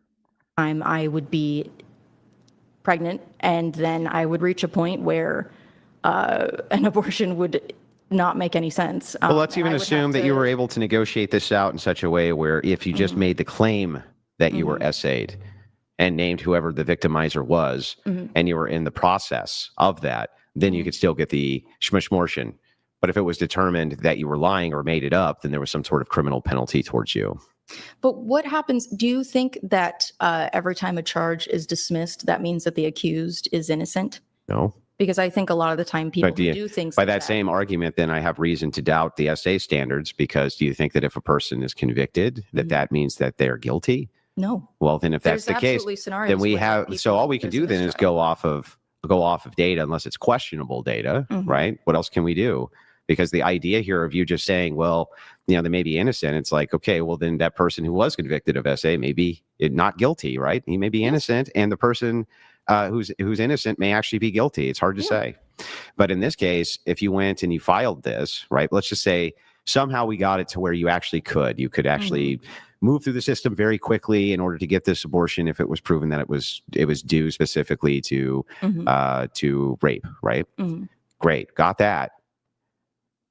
But that's not really what you want, right? You want unfettered access to abortion by every woman, don't you? Yeah. So it has so any of these arguments, the micro nuanced arguments, which are around rape and incest, don't really matter that much. I thought you were coming in with a Bill Clinton. Don't feel me now. What? Yeah. Okay. Yeah. Oh, okay. I can explain that. Okay, hold on. Victoria, can you come back real quick? I thought you were saying that if Donald Trump beat Hillary Clinton in the election, that was like him fucking her. Okay, hold on, guys. My wife has an even better joke than what I told you. So hold on, you can stay here. Well, actually, no, what? Never mind. It's fine. Thank you. Okay, I love it. So my wife made an even better joke. He was saying that if Bubba blew Donald Trump, then it's even worse because Bill Clinton, when he went to the ballot box, he had to choose between two people that he had sex with. Which I also enjoy. I think that's a decent insight. I married well. I married above my station. Eric Dobbs says it's frustrating how men are always represented by R-slurred cavemen or whatever podcast, both by the Wilson and the Chatters comment section, whatever is radfem propaganda. Yeah, it's incel and radfem propaganda for sure. McDevin being super generous today with an additional 5. People overestimate the strength issue when it comes to women. Guns and mechanized warfare equalize things immensely, not completely, obviously. Sure. But I just want to make the point that females and women should be able to serve in the military and in law enforcement. I don't think they should be combat arms. I also think that it's rich to have 1% or 2% of the male population or the population of the United States participate in first response or security industry and yet constantly bitch and moan about the draft. We're not Vietnam, guys. 55,000 people have not died in the jungles of Vietnam recently. The global war on terror was an exclusively voluntary effort. And so to have this like, oh, men are required to do things that women aren't, but then 85% of women are willing to shoot 10-pound bowling balls out of their buttholes. Yeah, women are disproportionately carrying the burden of society. I will say it. We are responsible for providing financially. We are responsible for providing physical security. We are responsible for name a stereotypical masculine duty. We're responsible for killing bugs and taking out the trash. That's what we're responsible for. But women are shooting 10-pound bowling balls out of their butts, and that should be respected. So, when does the spice start? We could fast forward to the spice if you want. McDevin for 2 says, also cards on the table, I have no military experience. It's all good. Most people don't. 98%, 99% of the population don't have military, first response, or security experience. So, yeah. By the way, retail and restaurants sucked ass. Like I kind of make that a joke, but I would say while retail and restaurant industries are obviously not as hardcore as first response and law enforcement and military, if you worked retail or restaurant, you have my respect, because genuinely that is some of the most soul crushing work for the least amount of pay possible. So I salute the retail and restaurant employees of America. Because ultimately, I do have a lot of concerns about that being, the process of having to prove this to get that exemption. I do genuinely, not out of self-interest, but out of, Go over new Destiny stuff. What's new? All I saw him was harassing, or vice versa, Lauren De Laguna and him bumping into each other in Texas. That's the only thing that I saw. I also saw somebody said that chronologically, Solo is confirmed to be the person that he was communicating with. So he wasn't even communicating with the girl. Somehow they figured that out. And then the communications were before the date. So it's up for dismissal. That's all I heard. fear for other women and girls. Yeah, but assuming that was a possibility that we could expedite such a process quickly. Yeah, right? I would still want abortion to be. Yeah, so then who cares? You're arguing over something that's almost inconsequential in comparison to the overwhelming amount of abortions which are done, and they're done as a form of birth control. I mean, they're not frequently done. Yeah, they're frequently done. They're not rare. No, they're not rare. And they were always, we were promised they were going to be rare, but they're not rare. Lifetime occurrence. Actually, Brian, could you Google what percentage of women have an abortion in their lifetimes? Because again, it is a form of birth. I think it's over 40% of women have one. Yeah, but are they having abortions every year, or are they having one? I have it. According to that doesn't matter. An estimated 24.7% of women in the United States will have an abortion. Sorry, how many? That doesn't matter. An estimated 24.7% of women in the United States will have an abortion by the time they're 45. Okay. And that translates to approximately 1 in 4 women. Okay. Okay. Yeah. So not quite as high as I thought. Yeah. But 1 in 4 is still fucking high. But it's I don't think that most people get repeat abortions. It's usually the cases of that, I think, are fairly rare. Brian, I don't know if why, you fact but why does frequency here matter? Well, it's still being used as a form of birth control. That's the truth. About a birth control, and we're thinking about, like birth control is typically something you have to use every time you engage in intercourse, or it is some sort of hormonal thing that you are, using all the time. What I'm saying is that abortion, it's this idea of it as like comparable to the pill or to. Okay, I don't hate Andrew Wilson. I do hate a lot of his argumentation, but if I hate somebody's argumentation, then that typically makes for good content. A condom is. Well, it's comparable only in the way that it's being used as a form of birth control. Yeah.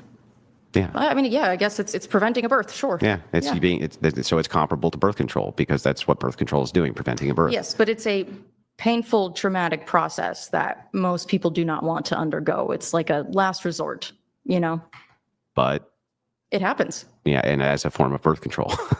So that's in the most common forms of abortion are forms of birth control. So the thing is like almost all women have an abortion, not because they're SA'd or because of incest or their life is at risk, but because they use it as a form of birth control. Well, it's because the birth control that they were using failed, typically. So now they use this other form of birth control. Yes. I think we're saying the exact same thing here. Sure, I don't feel like we're even speaking past each other. So the thing is like, that to me that's fucking insane, first of all. Dude, okay. My wife is essentially a fascist. She comes in and demands that I tell jokes on stream. You know what she did last night that I thought was so fucking mean? So a panel ago, she did, what did she do? With Lactoid. She was like, ask Lactoid if he's vegetarian. And so I asked Latoid, I'm like, hey, bro, are you vegetarian? And he's like, no, I love meat. And he's like, why? And I was like, oh, my wife was just curious.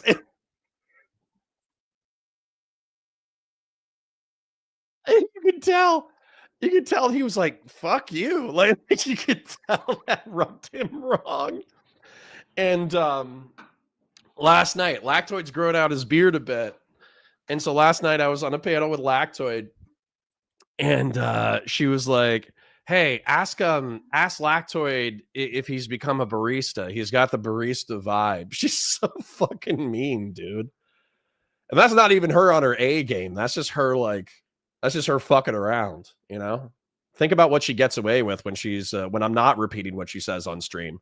Like, why would you even want to advocate for a society in which female hormonal birth control is even a thing anyway? It fucks women up. Like, it fucks them all up.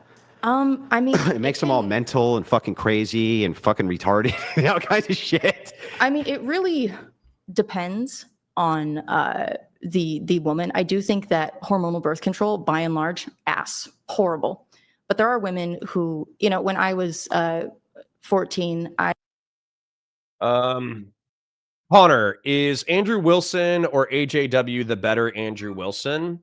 Listen, man, AJW is like a conservatarian, I would say. And so we actually should agree on a lot. I think he just gets like a little race realisty, and it frustrates me. I want to do what is racist or sexist. That actually sounds fun. And then I think I'm going to start fast forwarding to just the spicy parts for the sake of content flow. What is racist or sexist sounds good. Statistics on assault, convincing them, something, perversions in other cultures. The start of America is the term disparaging.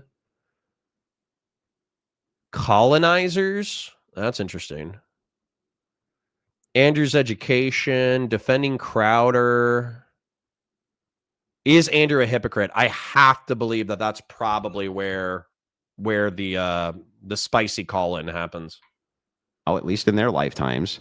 It does seem like whites are disproportionately attacked by black men. That white men are disproportionately attacked. The stats on and that. we can pull them up. But again, let's just look at interracial dynamics of violence, black on white versus white on black. I think depending on where you are, sure. I need to grab some water, so I'll be right back. But I was gonna say something and I totally spaced on it. So I'll just chill.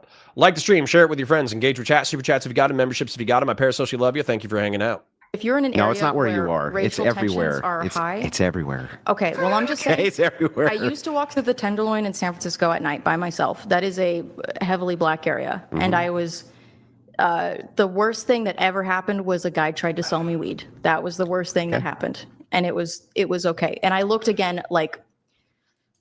But if you're informing, if a young woman is walking down the street and she's never been assaulted by young men before ever, and she's walking by a group of young, rowdy looking men, right? And she just knows from hearing stories and from her observations and, you know, statistics and things like this, that she could be in some trouble there, and she crosses the street. Would you say that that's sexist? I would say technically, yes, that is sexism, but I think that so she does need to keep, in order to not be a sexist, she needs to keep walking through that crowd. You would advise her to do that? I think that you can make some assumptions. Oh. Yeah. Would it Oh my God. My wife once came into the room while I was arguing with Prime and leaned over to kiss me. When I kissed her, she force chewed up chicken into my mouth with her tongue and ran out of the room giggling that dinner was ready. I nearly threw up. Oh.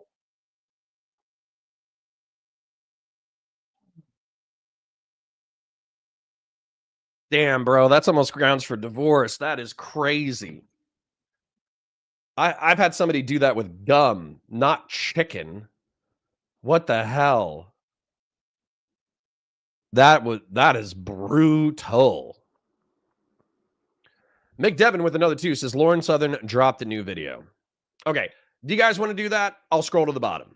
Okay. Do you guys want to do that? Because basically what I'm vibing on, let me follow up. Let me skip to is Andrew a hypocrite? Let's take a look at that. Let's go here. Let's get the spice, and then we'll check out Lauren Southern new video. But you can't figure out how it's disparaging. It's disparaging because it goes against the worldview that you espouse. What part of me marrying a woman who was divorced goes against my worldview? You say gnarly things about promiscuous women and that they're disgusting. That's not promiscuity. You say 3 baby daddies? Yes, that's promiscuity. Wait a second. Help me out here. How many times have you had sex? I couldn't count. How many different partners have you had? Oh, it depends on what you would consider sex. Men. Men? Yeah. How many men have you fucked, Chuck? Certainly under 10. Yeah, and she has 3 long-term relationships, and I'm one of them. Okay, Chuck, can you tell me which one of you are promiscuous? Through having had children with them, forever tied to her. That's a much stronger bond than a hookup. Okay, but help me out. You fuck way more women than my wife, and she's the promiscuous one? You wouldn't consider what I do sex, would you? You fuck men. You said you fucked 10 men, Chuck. I said under 10. You would not consider the sex that I've had with women to be sex. Is that what you said? Damn, this kind of went off the rails. No, I'm talking about men. But then why'd you bring up women? I didn't try to. I was talking about men. Okay. So yeah, Chuck, you fucked way more. None of them got me pregnant. Well, who cares if they did? You would just abort the kid. I mean, yeah, but because you're just a sick fuck. I'm not a sick fuck. You're a sick fuck. I think it's crueler. I think it is crueler to have children when you are unprepared and bring them into an unsafe household. I think that. Yeah. Okay. Well, I'll make sure to let my stepkids know that they shouldn't have been brought in the world because Chuck wishes that her mom killed them. Because then she couldn't say he had 3 baby daddies, could she? Go ahead and tell them. I'll go ahead and tell them, Chuck. Tell them. I'll let them know, Chuck. But it's every time you talk about how older women are undesirable, women with pasts are undesirable. That's not what I say. Then you are dating a woman. You are married to a woman. You are in love with a woman. Can you tell me what my position is? I've seen your tweets. What's my position? I've seen the way that you. Zena says, couple pranks be like, I gave you MRSA. Speak to sex Can you workers. tell me I've what seen the way that you speak was my to wife a sex people who have worker? sex. No. No. She has 3 baby daddies. Okay, so And not a that's lot. sex. So not a That's sex lot. worker. Not a sex All right? worker. No, not a sex worker. Okay, great, Chuck. But the way you talk to promiscuous women. So you she just tried had to do 3. the So same she had to 3 me. long-term relationships and did what she was supposed to do in them when she's married, which is have children. Yeah, and how did that turn out for her? It turned out great. She ended up with She got me. half her tongue ripped out. That's And what you said. but she's been with me for almost fucking 18 years. What's your longest term relationship, Chuck? 3 years, but I'm also in my 3 20s. years. 3 years and 10 guys. Boy, you got a way to go, Chuck. I said under 10, but I'm also in my 20s, and you're in your 40s. I married her when I was in my 20s. With her. What do you mean? She was in her 30s when you married her then. Was she? I don't. She's 5 years older. No, than you, she's correct? not 5 years. She's 3 years older, you idiot. Oh, my bad. Damn. So listen, man, all I'm going to say is I have no idea how this got so spicy so fast. And obviously we're not going to rewind in order to take a look at it. Now, I am of 2 minds. I am of the mind of, oh, Andrew Wilson's mad. He's pressed.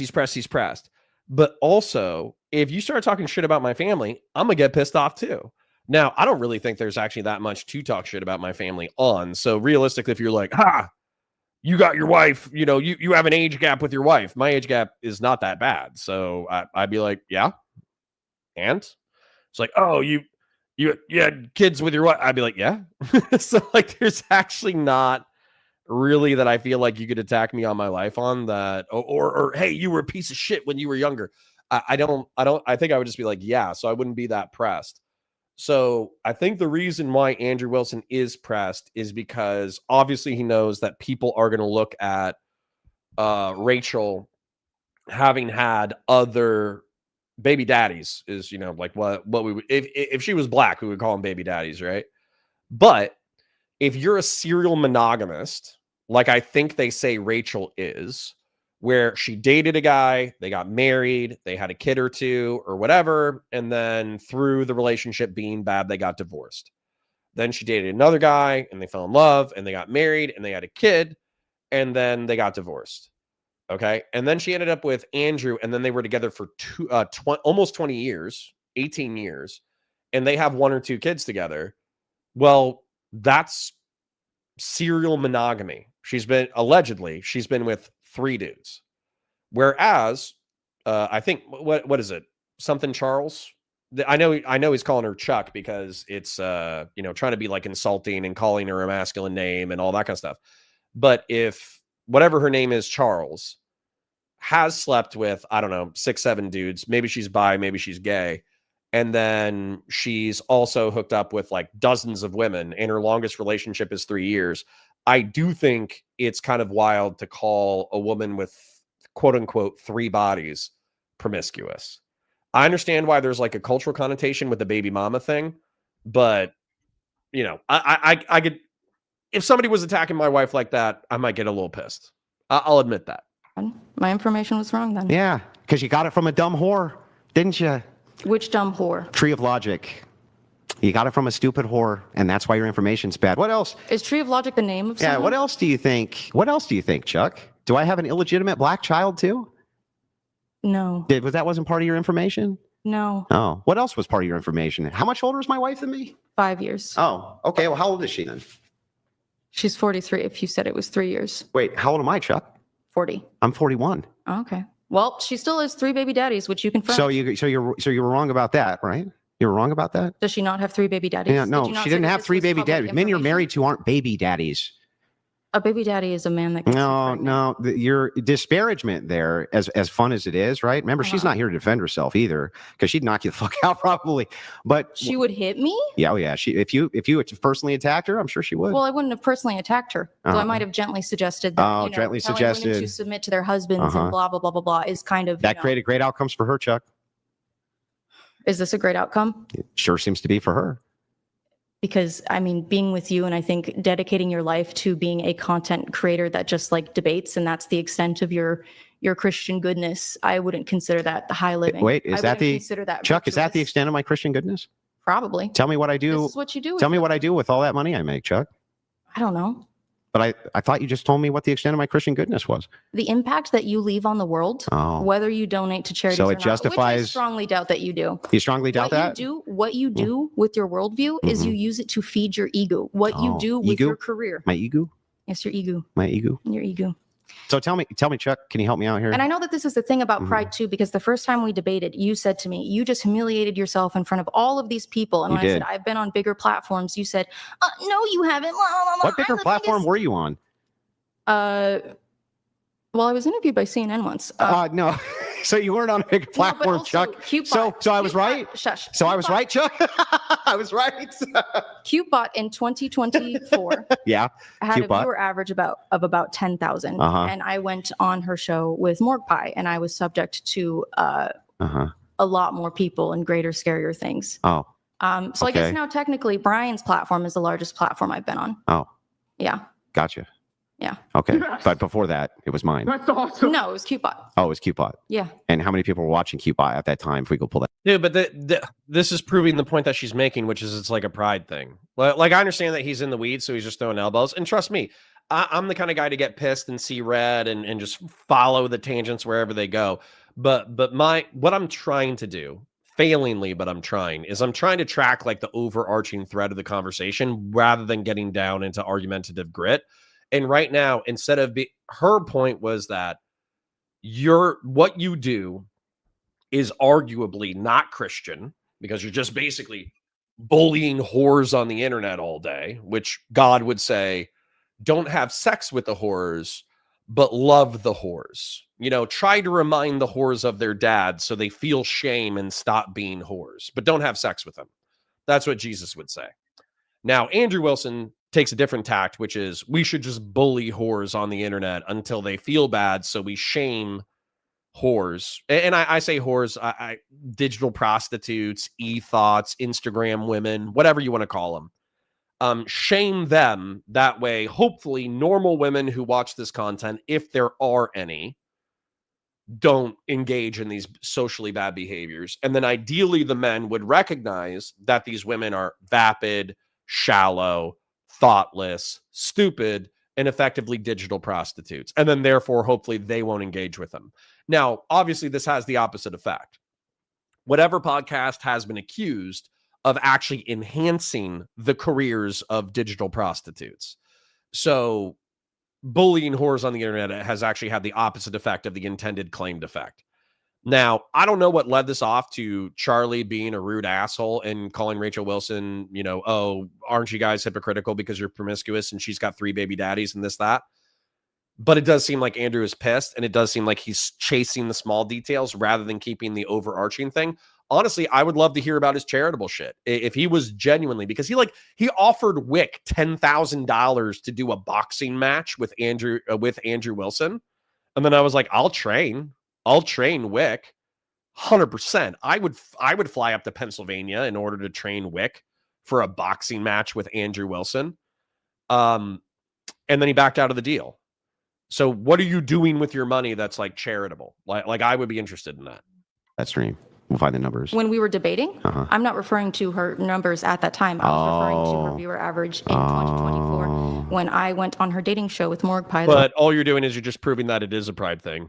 I 10K see. viewers concurrent. Okay. Gotcha. That is what I'm referring to. Okay. And that is far more immortalized than this will be. So help me out with this, though. I just want to make sure that I get all this right. So ultimately, you think that it's okay to try to use these disparaging things against my wife who's not here to defend herself. Why? What did she do to you, Chuck? I'm trying to convince you of my worldview. Yeah, but what did she do to you, Chuck? I mean, I think that being married to you is It's enough to do whatever evil you want to her, isn't it, Chuck? was what I said evil or wrong? Was it inaccurate what I said? Was it inaccurate what I said? Was it inaccurate? You remember how early? It's a lie. Yeah, but was it? What are you trying to use it as disparaging, like you do with colonizer? Hypocrisy. Where's the hypocrisy? Because of the worldviews that you espouse. Tell me what I espouse, which is hypocritical. You spend your time convincing men that older women are undesirable, that women with past are undesirable. You're lying. I have scrolled through your freaking tweets. Chuck, I've seen this. Chuck, I've seen what you said. You have built your give me the career position, off of, Chuck. Give me the position I have. The position you think I have, which is hypocritical. Older women are undesirable. An 18-year-old will always be more desirable than a fucking total fucking lies, Chuck. So here's my actual position. That was actually one of the first. I guarantee you'll never find the tweet. And when we're done here, I'll send you $1,000 per tweet that I'm wrong about. Promise. Okay. So here we go. You ready? My actual position: as women get older, they're generally less desirable than when they were younger. Anything else, Chuck? Am I wrong? But do you think? Hang on, Chuck. Am I wrong? Chuck, am I wrong though, Chuck? Depends on who you ask. I'm asking you. I like older women. I'm asking you, Chuck, in general. And my mom and all of her heterosexual yeah, Chuck, I know, but in general, yeah, but Chuck, in general, is it not the case that in general, as women get older, they become less desirable to men than younger women? In general. Not now, I don't think so. I think there's an age cap. So if I were to show you stats of when men respond and say that they would prefer younger women over older women, they're lying? Maybe. Okay, gotcha. I don't know. You can never trust statistics or where they're from. So you can never trust. Never said that either. Never said that either. I said that every study needs to be vetted. But okay. So anyway, what's the next position that I espouse, which I probably don't? That makes me a hypocrite. So I want to say that as an outsider looking in, what your platform looks like is it's teaching young. Yeah, I don't care about that. How am I a hypocrite? Women. What am I saying that's hypocritical? You're a hypocrite because you are married to a woman that the men that you are influencing to feel these things, you are married to someone that they would find completely unacceptable. Because I don't think you know my audience. I know their audience. I don't have a red pill audience. You do, dude. I don't. I'm not a red pillar. Okay.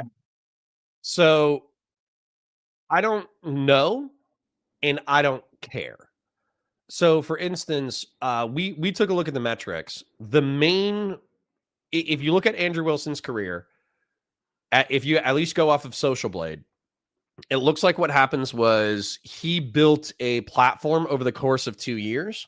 And I think his peak month before he went on the Whatever podcast and before he went on to Rollo Tomasi's show was his peak month was 250,000 views. On post-recorded views. And while I definitely respect the grind, that was kind of, metrically, it's not the highest, I suppose, is just the most tactful way to say it. He went on to Whatever podcasting, went on to Rollo Tomasi, and that gave him like a pretty big bump. He got like 1 million views the next, like within like a matter of weeks of a period on Whatever podcast, he got 1 million views on his own show. And then since then, he's been cooking.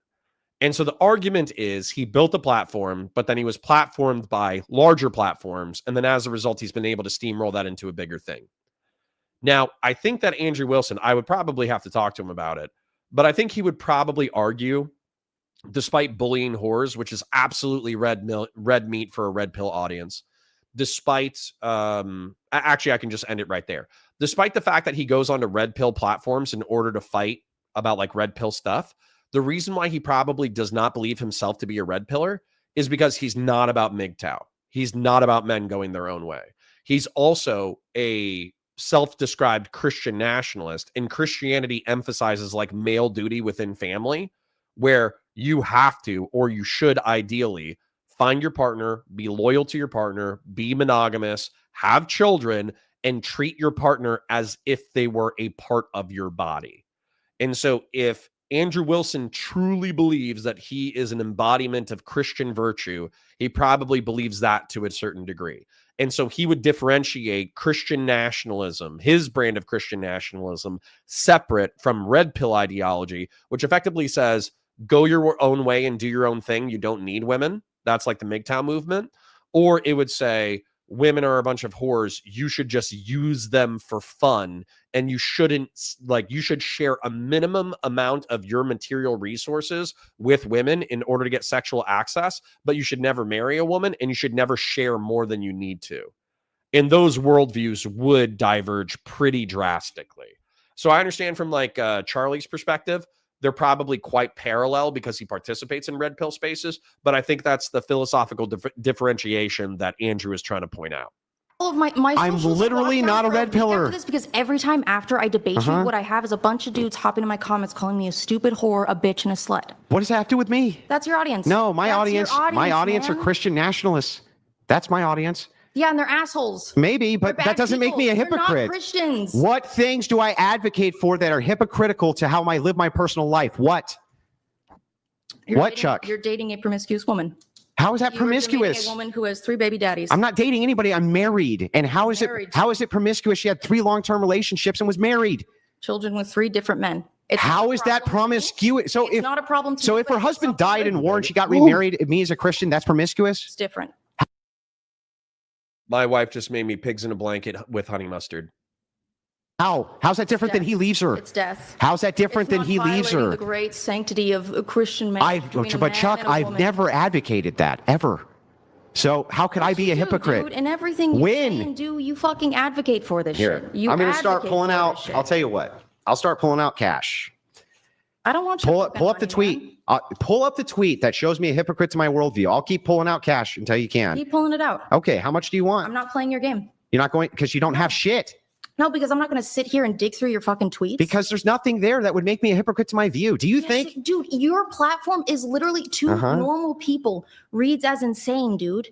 That Everyone has I know- nothing to do with the everyone claim I'm I a know hypocrite, that Chuck. is fucking, Chuck, yes, dude. show me how I'm a everyone is hypocrite, Chuck, from my view. shit. You spend your time shitting on women. I don't. That is all you do. That is all Hardly. you do. You discourage. But even men if I from- did, even I mean, let's be real, he used to.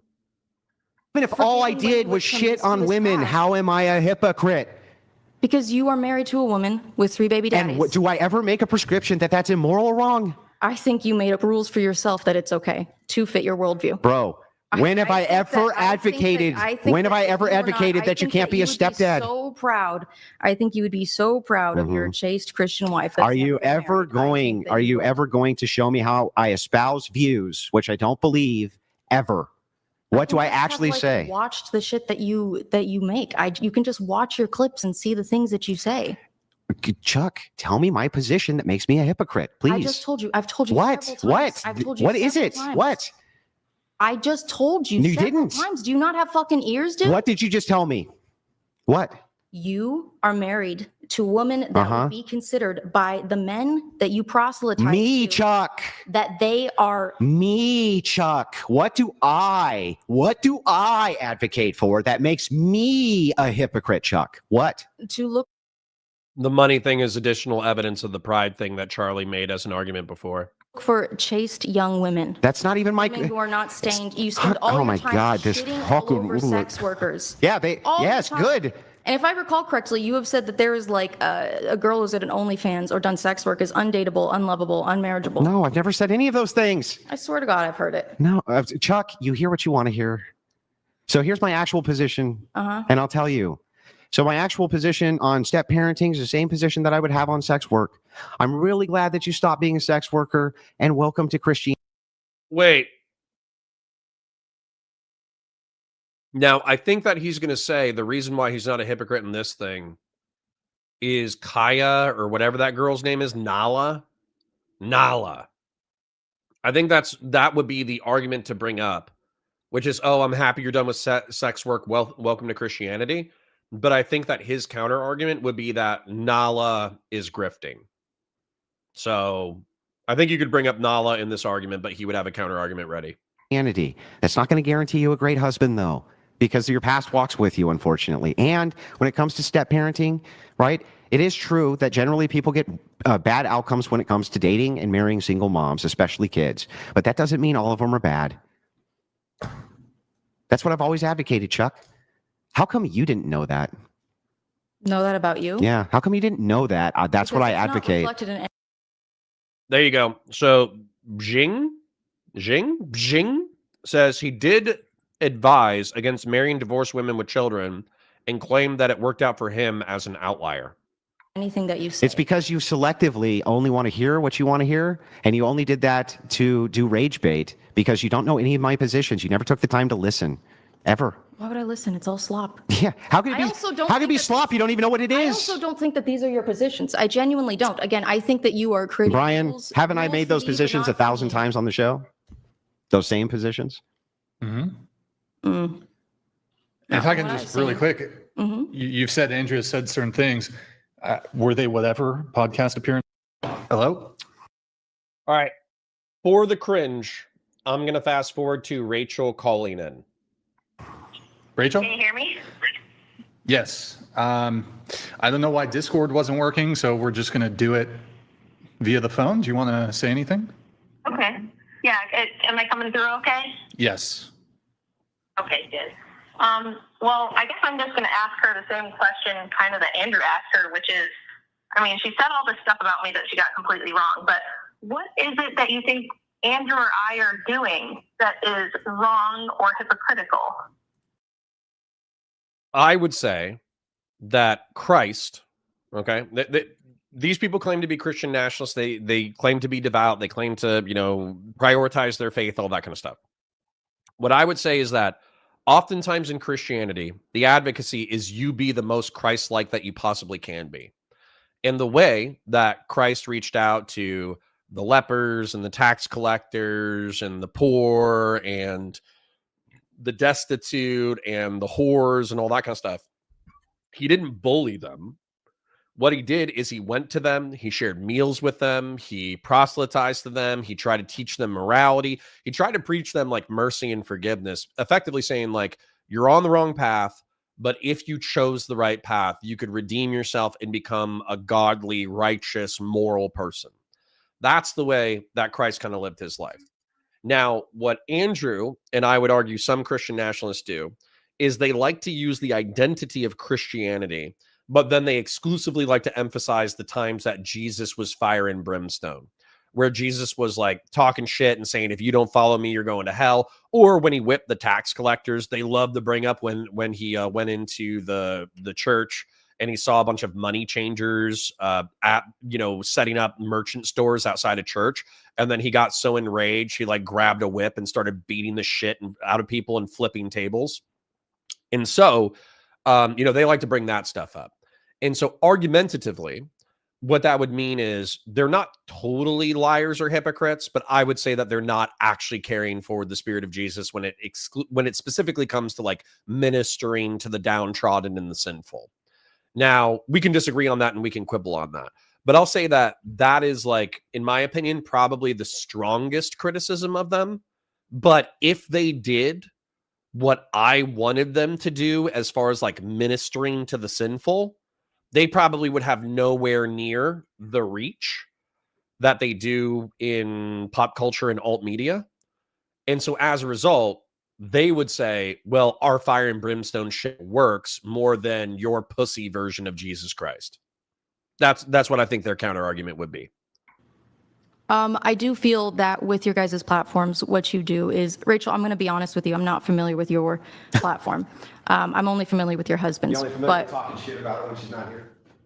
well, hey, man, I was trying to prove my point. Yeah, good job. Okay, how does what you said about me prove your point? Like, again, did somebody tell you that Andrew like hates on single moms and like shits on them, and so you thought that because he's married to me and I had kids before I married him that like he's a bad Christian? Like, I don't understand where you're coming from with this. What did he do wrong, and what did I do wrong? So the basis of Andrew's platform. Yes, Rachel's the wife. It's Rachel Wilson. She also does her own podcast. She also does her own debates. Is essentially to make women look stupid and humiliate them. Yeah, which is not particularly Christian, but that's okay. You're doing a perfectly good job of that all by yourself. He doesn't even need to help. But go on. All right, Erroneous. Erroneous. Sorry. Sorry. It's okay. I lost my train of thought. Tell the whole world why we're bad. The whole world? Bad, and why am I bad? You were saying that Andrew's whole purpose is to make women look dumb and stupid. But that's how his thing works. Is he goes on debate shows. A lot of the time, it's young women, people with no formal debate experience, such as myself, to mock them, make them look stupid, clip farm, and then gain money and notoriety this way. He doesn't engage in real thoughtful debate. I've seen people walk off from debating him because we got to do one thing at a time. One thing at a time. You can't just shotgun 500 things. So, okay. Did you not have agency? Did you not have agency when you accepted this debate with Andrew? Yeah, I did. Okay. Then what did he do wrong? Do you want him to treat you like, because you're a feminist, so you want him to only debate men? Because if he did that, you'd say, well, he's a misogynist. He won't even debate women because he doesn't take them seriously enough or whatever. Like, you guys make your... That doesn't feel like the point. It's not whether or not you can debate women. It's whether or not you can debate women from a place of like sincere empathy and care where, like Grug the Destroyer or that other fat chick. There was some like obese woman who was on whatever podcast and they were asking the women to rate themselves. And she said like, oh, like I'm a 6 or a 7 out of 10. And Andrew Wilson's like,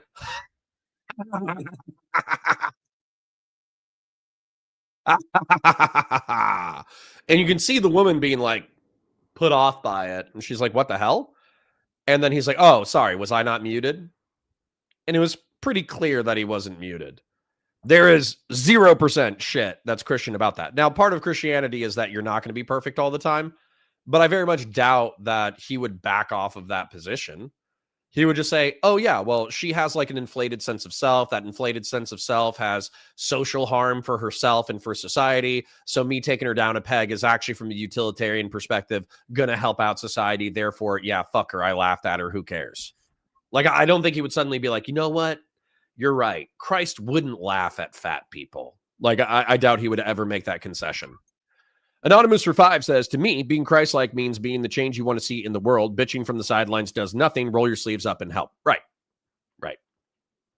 Self looks stupid. Andrew can't make you look stupid if you're not.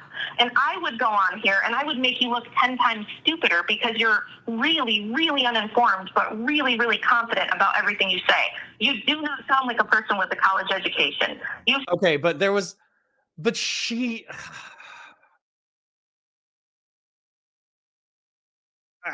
Rachel Wilson made a very confident but not correct assertion the one time that we covered her content that was so obviously incorrect that it befuddled me. So I don't like that line of attack. I'll put it that way. My homeschooled 13-year-old can explain per capita, okay? You are not a very smart person. You're the one who put yourself in this position. And since you lost and you got humiliated, you thought the thing to do would be attack me. And okay, so let's go there. Where did you get the idea that I'm promiscuous? Well, that you're promiscuous? Sorry, you just also said a bunch of shit that I was trying to keep track of. Yeah, you said that I was promiscuous. So what promiscuous means I've slept with a lot of people, right? I would say that I think that having children with multiple men is, I think that that is more significant than. Okay, well, I think it would be if, and I know why people assume this. I do understand why people assume it. They're just wrong in their assumptions. It would be wrong if I had been sleeping with lots of people, if I had been carelessly getting pregnant with random people. That's not the case. I've spent my entire adult life. Doobie says, treat these women with empathy and care, but call the men dumbasses, evil, etc. We're back to the long line, except for people need to be called out directly. I'm not. I believe in a healthy chunk of the moral messaging of Christ, but I myself am not a Christian. And I do think that you need a certain amount of, let's call it Old Testament morality to mix in with the New Testament. But Christian forwards Christ, right? Like Christ is the most important part of the Bible. So especially the way that I was taught when I was brought up is like, yeah, the Old Testament is a bunch of good stories and you should pay attention to the Old Testament, this, that, the other. But the primacy of Christ is undisputed. Like as a Christian, anything that Christ said, anything that Christ did, that supersedes anything else in the Bible because that is God made flesh. So once again, so like if you want to be eye for an eye, tooth for a tooth, you kind of have to check out the Old Testament. If you want to be turn the other cheek, you have to check out Jesus Christ. If you're a Christian, meaning that you believe Christ is God made flesh and you should be as close to Christ as possible, then that's not something that I claim.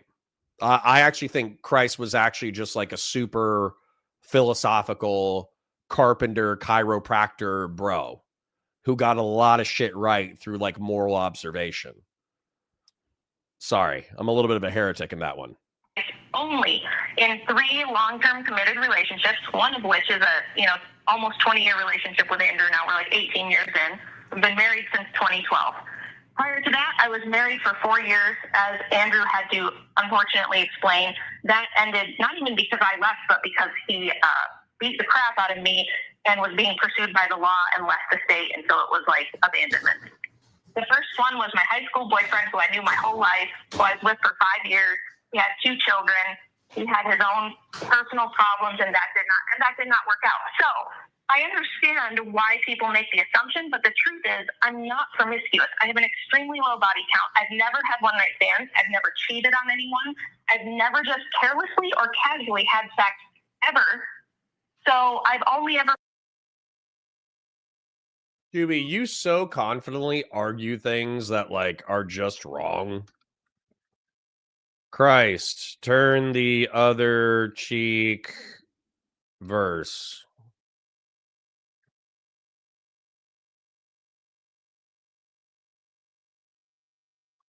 $38. You're saying Christ was a pacifist? You have heard it said that eye for an eye and tooth for a tooth, but I tell you, do not resist an evil person. If anyone slaps you on the right cheek, turn to them the other cheek also. And if anyone wants to sue you and take your shirt, hand over your coat as well. If anyone forces you to go 1 mile with them, go 2 miles. Give to the one who asks you and do not turn away from the one who wants to borrow from you. You have heard it said, love your neighbor and hate your enemy, but I tell you to love your enemies and pray for those who persecute you, that you may be children of your Father in heaven. He causes his sun to rise upon the evil and the good and sends rain on the righteous and the unrighteous.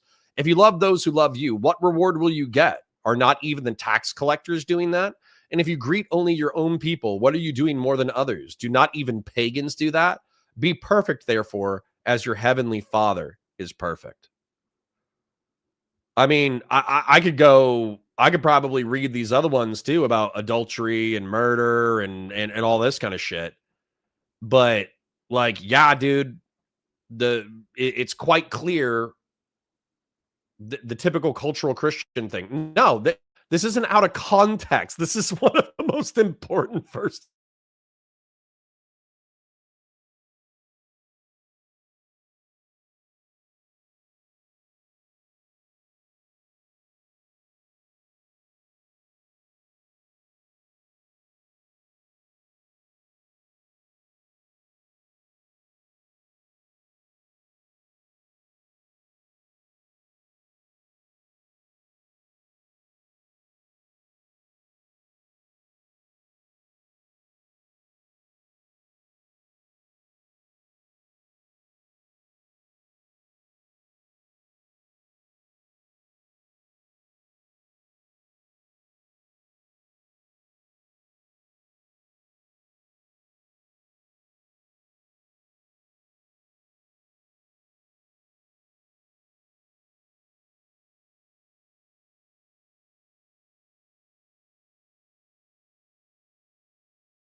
Sorry about that. I'm back. That was the internet. It conked out randomly. But anyways, if you're going to argue that the Sermon on the Mount is not like Jesus's best hits, then I think you're great. I think you're crazy. I think you're crazy. All right. Anyways, I'm going to play this until Rachel. But then with men that I, at least at the time, felt certain I was going to be with forever and have a family with. Maybe you should I have. did get nerfed on the first two. I did get nerfed on the first two, I will admit. But Charlie, I you did know, wonder, hang on, Rachel, I did wonder one thing. If she had slept with 3 men but had aborted all of the children, would she still be promiscuous? She would have lived her life. It would have been better for her. If she had only slept with 3 men but aborted her children, hang on, Rachel, stop for a second. Would it be the case? Was that too abusive? Shut up, Rachel. Was that too abusive, Charlie? So Charlie, tell me, if she had aborted her children with those 3 relationships, would she be less promiscuous or not? I think that, frankly, in my opinion, her life would have been better spent. Would she be less promiscuous, Charlie? Yes. Yeah, she'd be less promiscuous. Yeah. These fucking people. So, Rachel, you should have. I'm talking about optics. Rachel, you should have killed. You should have killed our kids, Rachel. Maybe she should have. No, I wouldn't have been. Wait, so it's less promiscuous if I kill the children? I mean, you're not killing. Doobie says, "Woe to you, the teachers of the law and the Pharisees, you hypocrites! You shut the door of the kingdom of heaven in people's faces. You yourselves do not enter, nor will you let those who are enter." How is saying that the religious leaders of Judaism at the time will not enter the kingdom of heaven for being overly judgmental pricks? How does that help your argument? Children, you're having an abortion. Did you just say to me that my life would be better if I had aborted my children? Said your life would be better if you had aborted your children. Yes. I mean, if I were in your shoes, I would have had a better time doing that. Wow.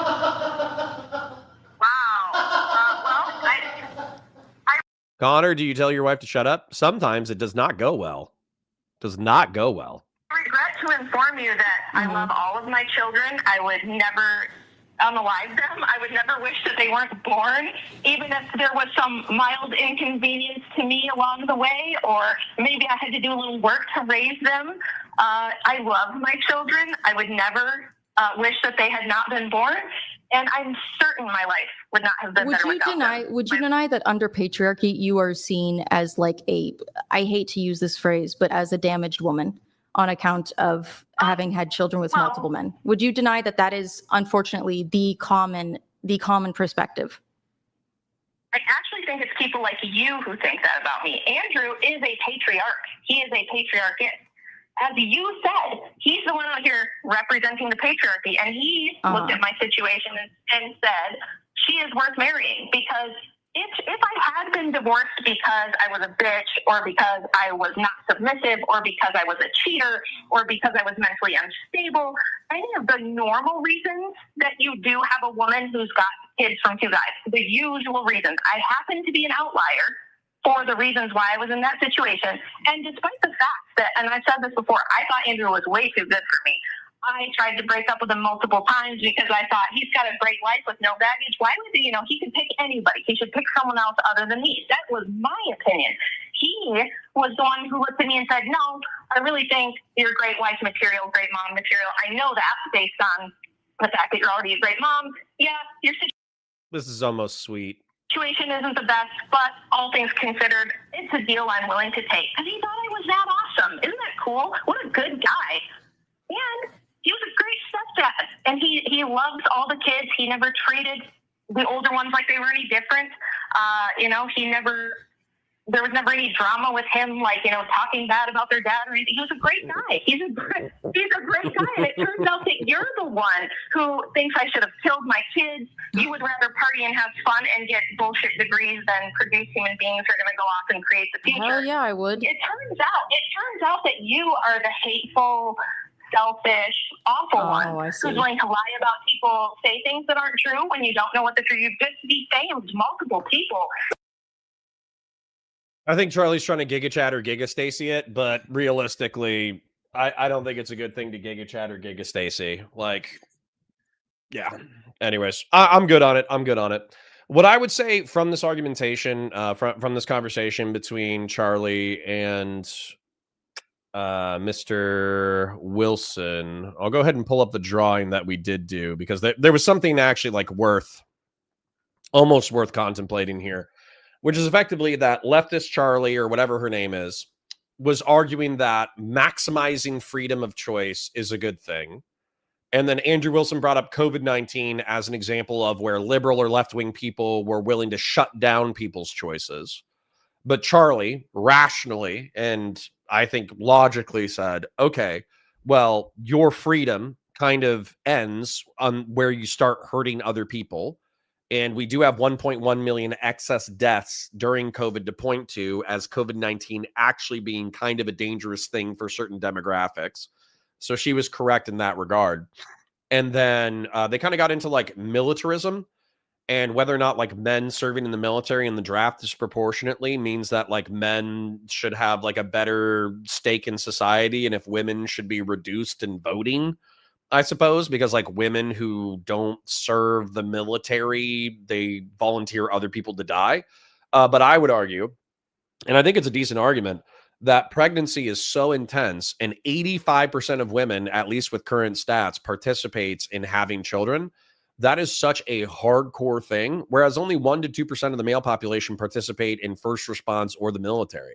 And so I actually think that it's women who are taking on disproportionate physical risk in order to propagate our species. Now, of course, you have deaths of despair, suicide, military service, first response, kind of being viewed as like a pay pig. I think that's the way that the taxation of the United States of America, and that's kind of the way that men are treated, is they're treated as piggy banks for society to function. I do think that sucks to a degree, but like I said earlier, 100 times out of 100, if I was dead and given the opportunity to reincarnate, I would reincarnate as a male over a female. So, yeah. Although Doobie did say that he would reincarnate as a hot female. So I'm good on that. I'm good on that debate. What we're going to do at 1 p.m., we're rolling into Valor Reacts. But what I want to do is I want to go check out the new Lauren Southern video. So I'm not sure if I'll turn it into a segment. I'm not sure if I'll be pausing it intermittently. It kind of depends on how long it is and whether or not I have anything to add. But I do think it's good react fodder, even if it doesn't become a segment.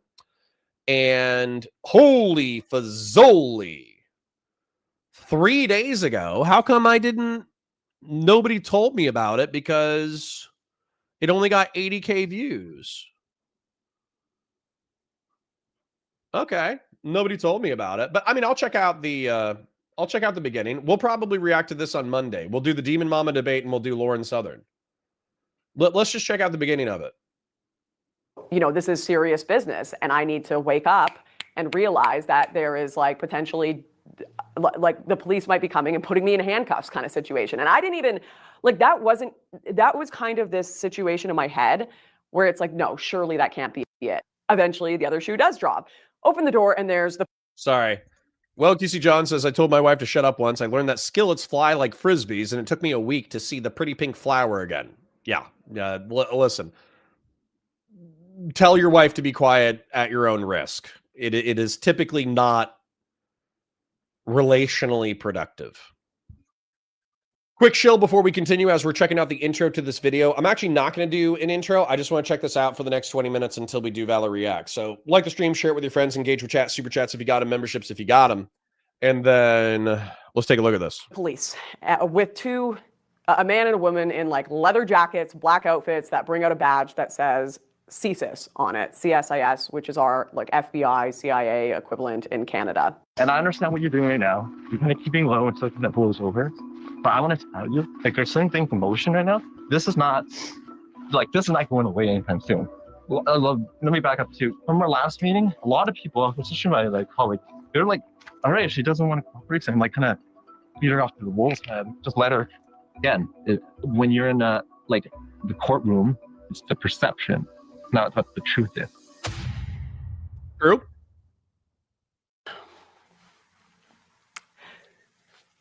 Hey guys, it's been over a year since I last posted on YouTube, and a lot has happened since then. A lot. First of all, this is not a channel relaunch, so don't get too excited. Whatever my online career was a year ago, it's dead, buried, rest in peace, equal parts government intervention and my own choices, both good and bad. Okay. A+ for self-awareness. Where to even begin? I guess we'll start with where I'm at now, and then we will work our way back to the absolute chaos that prompted my current view on the world. I've spent the last year living mostly offline. You know, I have my lapses here and there, but not really posting that much, not scrolling as much, working a normal job. Ironside, I'm with you, King. Thank the Lord I was even able to get one. That was a miracle. And just kind of reconnecting with reality, community, friends, family, and it has been surprisingly refreshing. There's a lot of things you forget about when you get caught up in online politics, whatever it is. And, you know, it's not that I didn't get offers to go back into that world, the media game, when my job blew up late last year. We'll talk about that. Wait, so sorry, Doobie still on this argument. If your brother or sister sins, go and point out their fault just between the two of you. If they listen to you, you have won them over. But if they do not listen, then take 2 other 3 along so that every matter may be established by the testimony of 2 or 3 witnesses. If they still refuse to listen, tell it to the church. And if they refuse to listen even to the church, treat them as you would a pagan or a tax collector.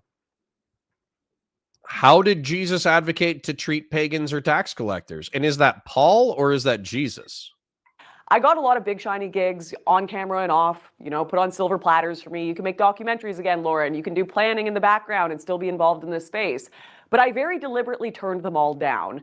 Why would I do that? I think there's very obvious spiritual and mental health reasons one would exit this space. But on a more sinister level, and one that I think is important to share, is that I was beginning to wonder if it was even possible to exist in the political media space anymore without being owned by governments, corporations, or cults, often all 3 at once, in my opinion. And if not those things, I find even creators that have managed to be totally independent these days. Doobie said this is not a guy who was telling people to accept sin and corruption. I never advocated for that. Really struggle with audience capture, just that feedback loop of what do people want to hear me say rather than what is accurate and what are my actual opinions. I think it is undeniable that everything online is feeling increasingly less authentic, a whole lot crazier, and a whole lot less reflective of reality. I spent a decade, like my entire adult life, in the political sphere, and it is impossible for me not to notice the constant, blatant manipulation, opinions being formed by astroturfing and bots, everyone just pumping out content based on headlines they've barely skimmed. I seriously don't trust anything people send me anymore. I find that one Google search I do for an opposing source almost always debunks every fact I think I know. And the worst part is I know most people aren't doing this. Most people didn't spend their life in political media and grow extremely skeptical of the news. So they're just not going out of their way to I get frustrated with this, man. The reason why I get frustrated with this is because I do think the reason why Lauren was popular during her early career was because she was viewed as saying like harsh truths, right? She was viewed as, you know, calling out demographic change and calling out mass immigration and, you know, calling out conservative complicity with left-wing figures and calling out cancel culture and calling out this and calling out that. And, you know, calling out the slut walks and all that jazz. She is an insightful person. And so as a result, why wouldn't you continue to be insightful? And her bringing up audience capture instantaneously, the way that I would argue that with her is effectively, I think she got sucked in by contrarian, right-wing, ethno-nationalist, dissident, right-wing fucking freaks. And she gave them a platform and she went along to get along. In particular, Jack Posobiec as an example. So I did 2 documentaries with Lauren. One of them was on law enforcement and one of them was about gun stuff. And with the law enforcement one, I would say I'm actually pretty proud of the segments that I was in charge of, where I got her interviews and we went over psychology and I did, you know, my interview and all that kind of stuff. All of that stuff I'm super proud of. I think we did great. but there was kind of like an insinuation of like race realist shit in the middle. And there was also like this biological, like, oh, you know, black people can't help it that they're violent. And I was like, okay, that's weird. But anyways, so that documentary was a little weird. And then the second documentary was on gun violence. Truth be told, I still haven't seen it because it took like a year for it to come out. But once again, like I feel like for what I was responsible for, I did good work. Now, my frustration with Lauren was Jack Posobiec as an example. So Jack Posobiec was part of one of the documentaries. I think he was a part of the first one. And so I was like, oh, okay, who's this Jack Posobiec guy? And then I followed him. And I was like, oh, he's like a Navy intel guy. You know, he's skeptical of the establishment. Oh, okay, he's a Trump guy. That's kind of cringe, but lots of people on the right wing are Trump guys, and it is what it is. You know, let me kind of check his shit out. And then I just saw him like Jew posting, Israel posting, deep state posting, lying for the Trump admin, just being like a real disingenuous piece of shit. And I was like, fuck this guy. And I actually called Lauren and I was like, this guy's like a huge piece of shit. Like, why are you working with this guy? Should I like try to start beef with this guy and fight him? And she was like, no, he's cool. Like, don't worry about it. You know, blah, blah, blah. I'm not going to tell you what to do, but realistically, like Jack has redeeming features. Don't worry about it. And I was like, man, but this guy fucking sucks. This guy sucks. And then same thing with Cernovich, because she worked with Cernovich as well. And I was like, man, Cernovich is a piece of shit. And so I just kind of went down the line of like people that Lauren had associated with. And increasingly, they were just all fucking cynical, information warfare, manipulative, dissident, right-wing shitbags. And so I kind of like looking at Lauren, I do view her as like more earnest than those people just through personal experience and also experiences with her content. But also like, I find that go along to get along attitude, she just ended up in like horrible social circles. And for me, my instinct is like, okay, so if you're an earnest person, you have earnest beliefs, you're insightful, and you're surrounded by terrible people, the correct thing to do is to destroy everything. That's the right thing to do. The right thing to do is to burn it all down. But she had to let her personal life implode before she did kind of the expose where she talks shit about Faith Goldie and the Rebel and Tony Robinson. She had to let her like personal life die before she called people pieces of shit. And then even then, I don't know if she still boys with Elijah Schaffer, but Elijah Schaffer is just a fucking Nazi, dude. Elijah Schaffer is just a Nazi. He just Jew posts, talk about the white majority. He's just a fucking Nazi. He just posts about Hitler shit. So yeah, and Elijah Schaffer is a fucking idiot too. He's a dumb Nazi, which is even worse. Tommy Robinson, yeah, Tommy Robinson. Anyways, so the whole point is like her talking about audience capture. That's fine, but realistically, like this should have happened like 3 years ago. This should have happened 3 years ago. Google, opposing sources. Instead, people's algorithms have schismed most of us into utterly different realities that are all fine-tuned to give us the perfect ideological lap dance. Oh yeah, what do you want to hear, baby? You're right. You're so right about everything. Never question anything in your life. Those people, every single one of them is evil, but not you. You've got it all figured out. We've entered a kind of hyper reality, a total break from truth that I don't even know how to engage with anymore. Yeah, Ironside says Jack got kicked out of the Navy and had his security clearance pulled. Good. He's a fucking piece of shit. Jack Posobiec is one of the biggest pieces of shit in online politics. The internet that I started on when I was younger, on the old blogging forums where everyone that's joined is kind of this nerdy person that's really interested in the topic and no one's getting paid to talk about it. They're there because they really care and want to figure things out. And it was all posted on and moderated by real human beings. That's just gone. I think that this is nostalgia for a time that never really was. People were paid by their audiences.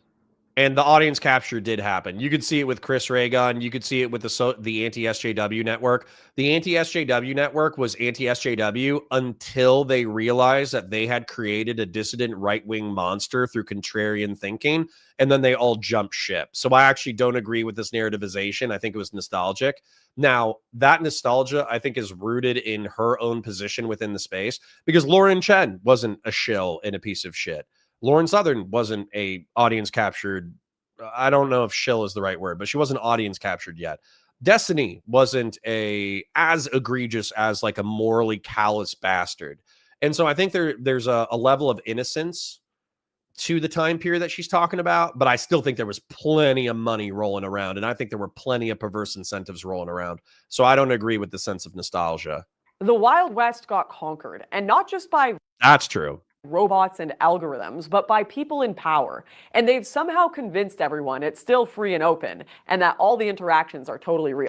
Christian Lara says she was never audience captured. I don't agree. I think she did believe a decent chunk of dissident right wing and ethno nationalist shit, but I do know that she pulled punches that she didn't need to pull. She pulled punches that she didn't need to pull because she knew that it would piss off her base. Like, I don't know. I started doing like dissident politics in 2015.